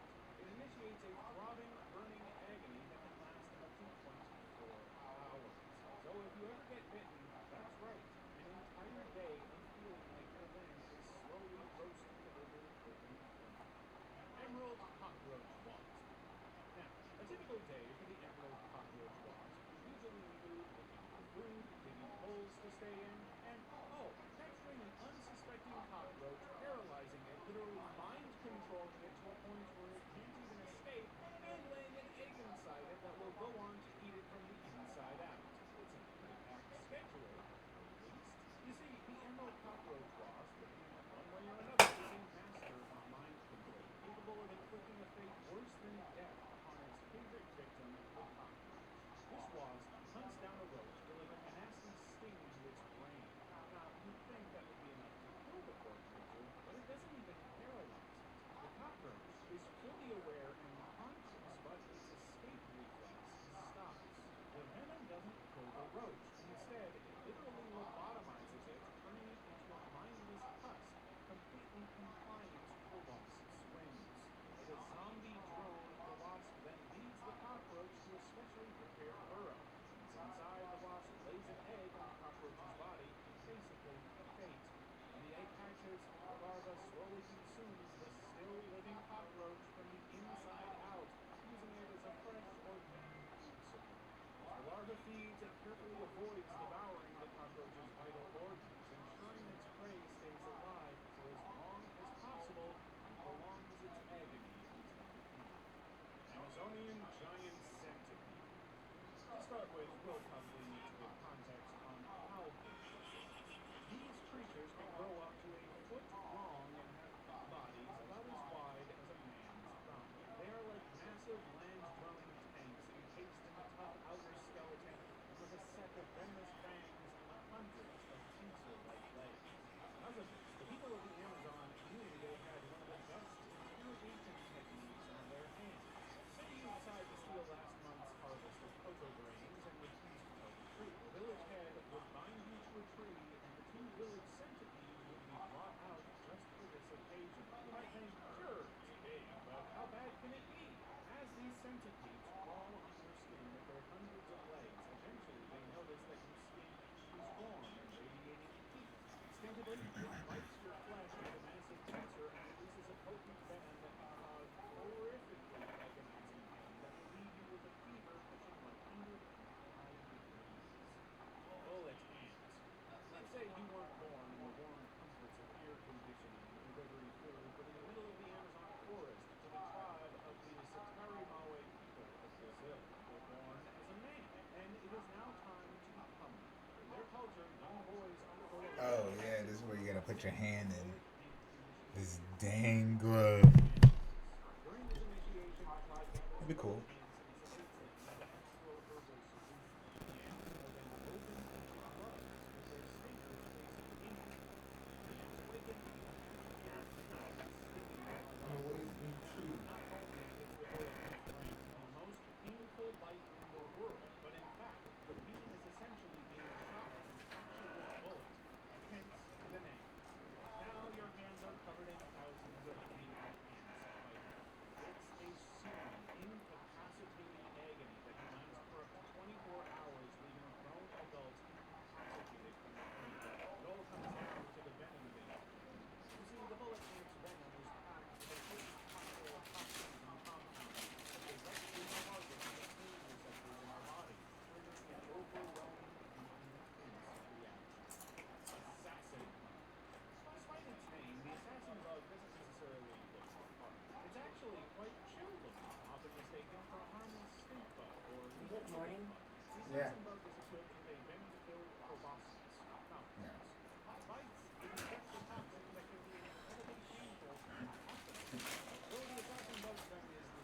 Look at their Snapchat when that dog goes by. Is that when I had my surgery for my intestines? Yeah, the weight. These usually aren't bugs actively seeking out humans to bite, but if you accidentally come in contact with one or try to handle one, they'll probably react as you expect an insect, like a giant tube. An assassin bug's bite can cause a range of symptoms, from intense pain and swelling to nausea, fever, and even temporary paralysis or muscle spasms. If you haven't seen one in real life, you might soon enough the next time you're in the woods, as they are on every continent except Antarctica. Harlequin bee. The generalized spoken rule in evolution is that if an animal or insect is so colorful, it is probably extremely poisonous. To break it down for you, this beetle is originally from South America, living in those tropical regions. It gets its name from its fancy colors, like a harlequin costume of reds, blacks, and yellows all mixed together. It looks pretty cool, right? But here's the kicker. Beneath that beautiful exterior lies a deadly secret. You see, the harlequin beetle loves munching on the sap in certain trees, especially maples and lime trees. While it's snacking away, it's also soaking up all sorts of toxins from the plants. The beetle becomes a little toxic waste dump, concentrating those poisons in its body. So if someone tries to make a meal out of it or even threatens it, watch out. The harlequin can release a wicked cocktail of toxins that an ocean wish you never messed with. We're talking skin irritation, burning sensations, respiratory issues, and in some cases, it can even be fatal to humans and animals. But get this, as deadly as it is, the harlequin helps keep specific plant populations in check by feeding them. It's like nature's very own steady poison. Tarantula. When an insect was literally designed to just eat tarantulas, it's safe to assume that it has the tools to kill one of Earth's largest and most famous spiders. A tarantula hawk is essentially just a giant wasp with bright blue-black wings and an elongated body. However, people describe the pain as akin to being struck by a blazing hot nail or having your hand smashed by a hammer. It's insanely intense, searing agony that radiates through the entire body, leaving you in pain. But the venom was only designed and evolved to become neurotoxins that are compounds designed to immobilize the tarantula hawk's prey, the tarantula. Using its sting, the wasp injects its venom directly into the tarantula's body, paralyzing it from the inside out. Once the spider is subdued, the tarantula hawk drags its prey back to its burrow, laying a single egg on the still living tarantula's body. When the egg hatches, the warm larva has a fresh, immobilized meal waiting for it, and it will devour the poor tarantula from the inside out. Tarantula hawks are found throughout the desert regions of the southwestern United States and Mexico, and they're not shy about venturing into human-inhabited areas in search of their favorite prey. So, if you're an avid hiker, camper, or enjoy spending time outdoors in those regions, the risk of a run-in with one of these fearsome wasps is very real. Black widow spider. Perhaps little else has to be said about the species in which the female black widows are known for eating the male spider after reproducing. Sure, from an evolutionary point of view, it's a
scorpions thrive in a baking heat, burrow underground or sleeping sheltered in rocks and debris, emerging to hunt for prey.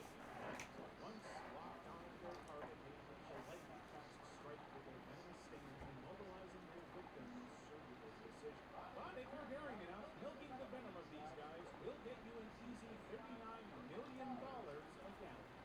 Unless you want Deathstalker scorpions while hiding under the next rock you pick up next time you're out of the house, join our Discord server for more stings from your favorite channel.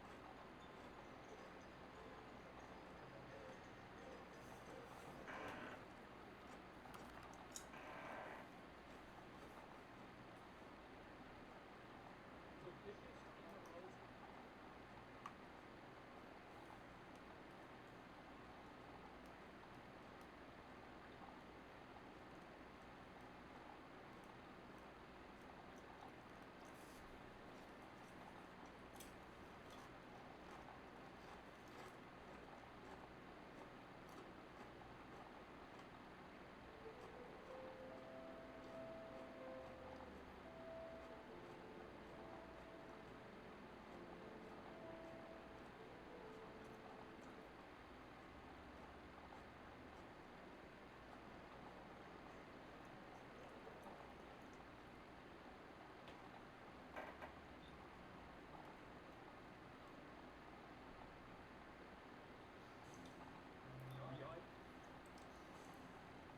The idea in the beginning was originally to create intelligent city and perfectly suited to our platform.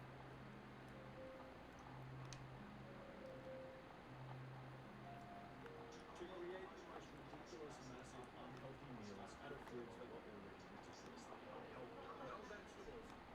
Anything that contributes to a vegetable, I don't want on the burger. Fast food lasagna, turbo bacon, Thanksgiving, and maximum mac and cheese all gained well over 10 million views, helping them to make their position as one of the top 10 most subscribed channels for a whole year back in 2012. However, a quick skim over Epic Mealtime these days reveals that the channel has unfortunately been unable to retain their viewership over an extended period of time. The approximate 50,000 views on each video is in stark contrast to the channel's heyday, with many of these 50,000 views likely coming from former fans, either coming back for a hit of nostalgia or to investigate what on earth ended up happening to Epic Mealtime and why the channel's extreme viewership eventually floundered. Because in the beginning, everyone was talking about them on YouTube, Facebook, Reddit, and even in real life, which was the first thing that gave them a massive advantage over every other YouTuber. The Gamer from Mars mentioned a similar phenomena around 4 years ago in his video talking about the group. I remember back in the 10th grade, whenever there was a new episode of Epic Mealtime, all the kids would come to school the next day and discuss the creation they had made. On the exact opposite side of the world over here, it was the same story. The first thing you wanted to do after you discovered Epic Mealtime was tell your friends and family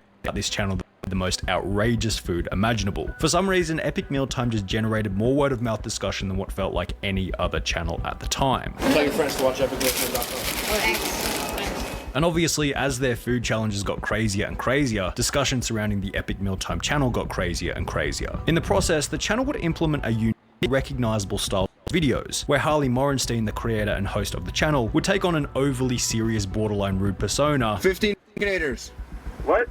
15 baconators. Alongside recurring characters such as Muscles Glasses, whose whole shtick was basically just to stand there looking tough. Additionally, to add extra fuel to the fire, each episode would feature a high quantity of Jack Daniels and bacon strips, which, similar to Russians as mentioned in the previous video, were just a weird, unrelated, random pop culture trend or meme back in 2011. Tyler, bacon, you love bacon. Why'd you love bacon? I don't know. Bacon is the greatest thing ever. The video format was also set up in a way that naturally lent towards success, in that there was always some reason to watch each and every video until the very end. You wanted to see what the calorie counter would get up to at the end of the video. You wanted to see what the final food creation would look like at the end of the video, and you wanted to see the interesting ways in which they would eat the food at the end of the video. Channels weren't as sophisticated back then to the point that they'd try and deliberately get you to watch until the end of the video, as is common these days, so when the format naturally forced you to watch the whole thing, it was an unbelievable advantage. With way above average levels of word of mouth, unique recognizable branding done alongside an entertaining video style, all nestled within an unbelievably perfect format that forced you to watch each and every episode until completion, very few competitors stood a chance against Epic Mealtime. After only 9 months on YouTube, their channel achieved 1 million subscribers faster than any other YouTuber up until that point, and only a year after that, Epic Mealtime was up there with the other founding fathers of YouTube, such as FPS Russia and Shane Dawson, which then opened up the opportunity for an Epic Mealtime mobile game and a spin-off TV show called Epic Chef. With a presence held in every corner of popular culture, Epic Mealtime was of the world. However, with so much success in such a short period of time across a friendship group of up to 10 different people, disputes and arguments between the crew began to unravel the channel's unbelievable success. Juggling the politics was always the one thing I did not like to do and I didn't enjoy. As 2013 rolled around, fans began to notice that it was becoming less and less common to see the whole Epic Mealtime crew together as a group in any of the videos. One article written by New Rockstars made a comment about one of Epic Mealtime's recent videos, stating that the strangest part of the episode was not the bizarre monstrosity of a meal that had been created, but rather the fact that Harley Morrison was appearing in the video by himself. The reason for this would eventually come to the surface, and was what you might call unfortunately predictable. Behind the scenes, some of the people within the group weren't exactly getting along. You know, I went through a period on Epic Mealtime where, you know, things are like getting difficult with personal relationships and it's becoming very taxing mentally. Two of the most infamous recognizable crew members, Alex Perrault and Tyler Lemko, each had a falling out with both the creator of Epic Mealtime, Harley Morenstein, and his brother, Darren Morenstein, who had also been a co-creator of the channel. When interviewed on the topic, Alex Perrault, who played the character of Muscles Glasses, stated, "Essentially, I felt like I wasn't being treated fairly considering the value I brought to the show. Other than Harley, no other member of the crew had any ownership of the company. There were many promises made over the years that were not kept. It got to the point where I couldn't trust Harley as a friend and Harley and his brother as business associates." Later, Harley would explain that Alex Perrault had been a salaried actor who was simply paid to play the role of Muscles Glasses. He got paid to eat bacon. And that's why I had a big issue with like the falling out, because I was like, dude, man, 1 day a month we film you in like 4 different bacon strip shirts to make it like 4 different episodes, and then you're gone for a month and you get a salary. But with Muscles Glasses being such an integral part of the show, perhaps Alex felt entitled and was possibly even promised the business or simply more money for his involvement, a promise that, as mentioned in a previously discussed interview, may never been delivered on. From Harley's perspective, he stated that toward the end of their relationship, Muscles Glasses became somewhat unimportant for the show to continue, yet he expected to be paid even more than Harley himself. It was like 6 months of a back and forth of essentially asking to get paid more than myself and anyone else got or anything like that. And after 6 months of like discussing it, I was kind of like, at one day I woke up and I was like, yo, you haven't been on for 6 months and the show's still going on, so I'm not so worried about your leverage because we're still existing. I was like, bro, let's not beat around the bush. You get paid to eat bacon once a month, like relax, like with all this. Tyler Lemko agreed with Muscles Glasses, stating that he had left for the same reasons, however also that business just got in the way of being fun. You could almost feel the truth of this statement as their channel got increasingly more popular. Harley stated that at times, specifically in the team in LA, the videos were becoming a chore, job, something he needed to do for the sake of paying his employees as opposed to a fun project as it had been in the beginning. I kind of got to this place where I'm like, it's a job, gotta do it. And I go back and watch some of these videos, I'm like, I see that moment where I was like, yeah, gotta do my shit, because if I don't do it, you know, people aren't gonna have jobs. During the initial months of the channel, it was just a group of dudes who seemed to be making the videos because they genuinely wanted to see nothing more than what kind of monstrosity they could come up with for that specific week. But as time progressed, that bunch of bros trying to make the stupidest thing possible vibe just kind of went away. By 2014, not long after the channel was one of the most popular on YouTube, they'd even put out numerous episodes where Harley, the host of the show, didn't even appear and was replaced by other members of the crew. They were just making the food because they were paid to do so, while Harley was probably out handling other things related to the business side of the channel. There's like so much more going on, infrastructure happening beyond just me being like, yo, I'm in the kitchen with the camera, boy, get at me. Going too hard on the business side of things can really take a hit on the channel's level of fun and homely relatability, which may have happened in Epic Mealtime's case, judging from Tyler Lemko's comment of business just got in the way of it being fun. However, it's kind of hard to blame Harley and the Epic Mealtime channel for going more corporate and wanting to up production value, because the production value might have been one of the only things they could change. The format was extremely limited. We mentioned earlier that cooking a meal to completion proved incredibly effective in the viewer to watch each and every video until the end, but for the very same reason, it was incredibly simple to replicate and there was barely anything they could do to make the format novel. The show's not like it's like a novelty anymore. There's, you know, there's many channels that do the exact same.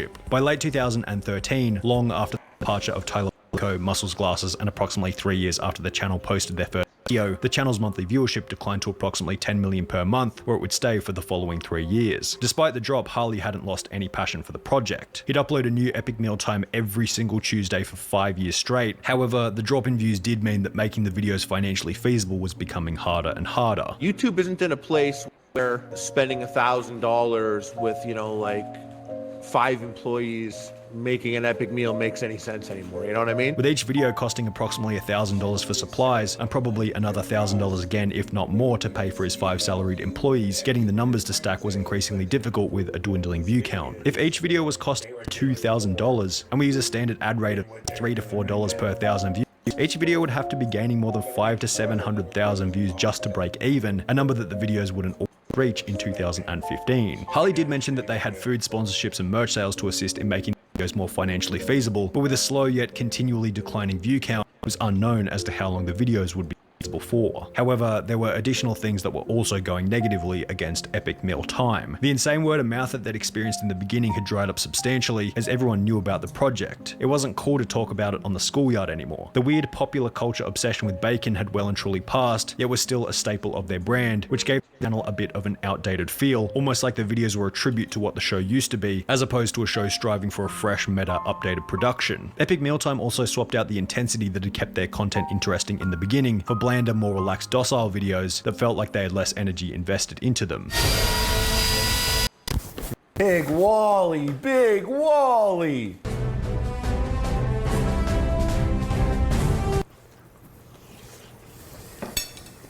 Wow. That is so sweet. I'm eating the sesame seeds and they taste Dr. Peppery. Do I have sesame seeds in my beard? All of this in combination with the fact that it was really just the same video being made over and over again with different foods, dropped the viewership to approximately 2 to 4 million views a month throughout 2017, and with a continually dropping view count and the channel reaching 10 years of age, Harley began to think about ending the show entirely. There is a rumor, pretty confirmed, that you're shutting down Epic Mealtime on in October of 2019? Yeah. The main reason for this, as Harley explained, was due to the age of the show, also implying that the cooking had become monotonous. Now we're coming up to the 10 year and I'm like, you know, like I don't even like cooking, bro. No, I'm kidding.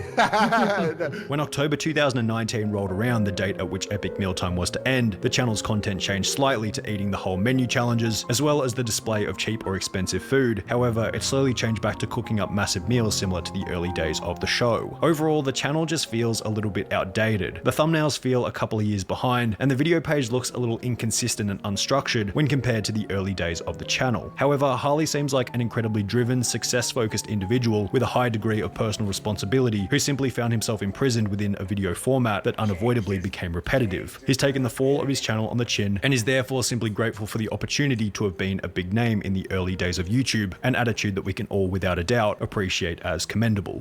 I never expected it to go so long. I never expected it to be such a thing, you know. There was definitely some trials and tribulations. There was definitely lots of things to celebrate. I think I'm a very fortunate person. I think I was very lucky.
Watch how much controller drift I have. I'm not even touching the controller.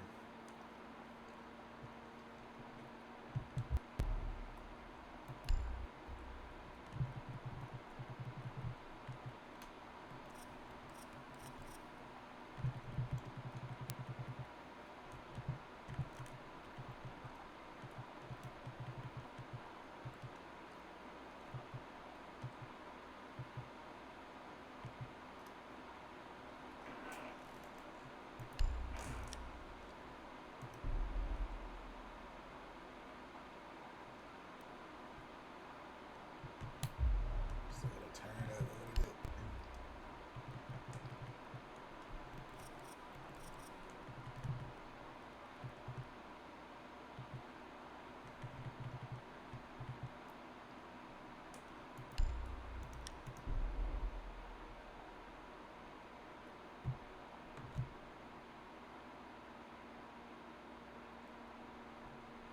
Man, that's tilting a lot.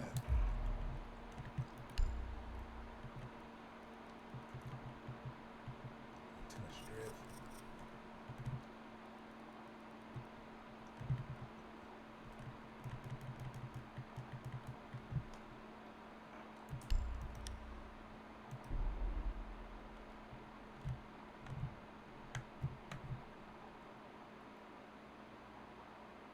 Wow.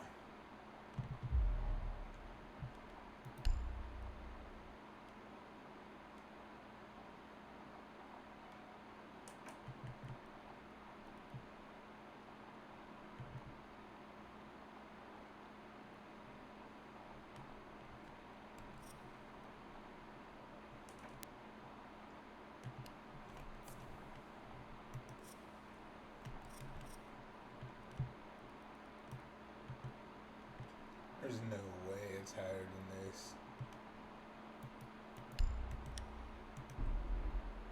Nah, it's jacked. I'll just put it back all the way back down.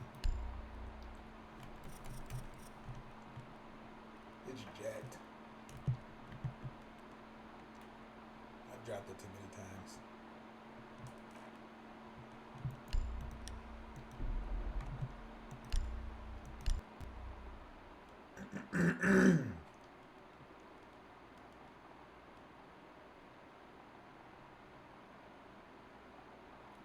Yeah, I've dropped it too many times.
Julius.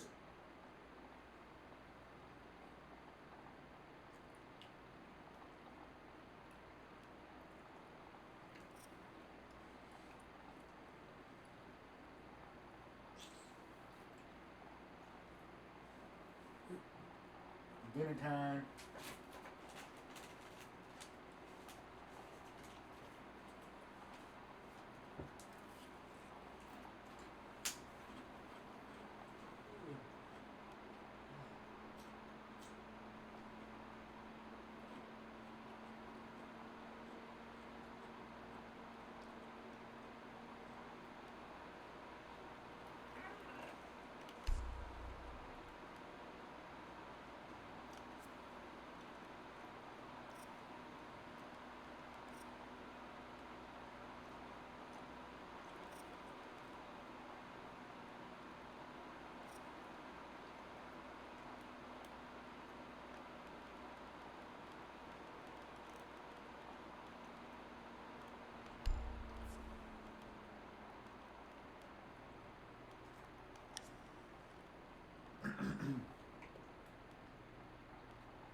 Shitty, shitty, bang, bang.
Dinner time.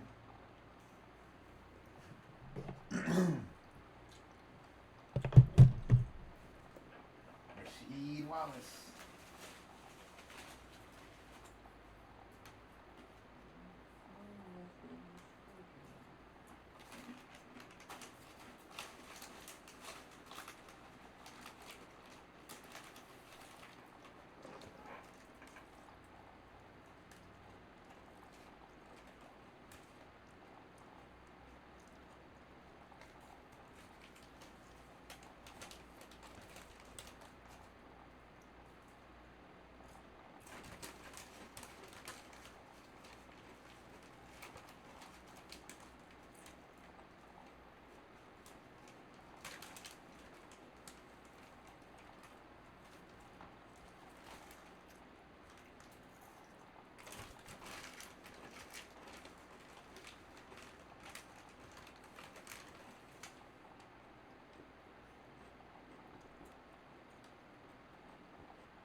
beans.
Yes, baby.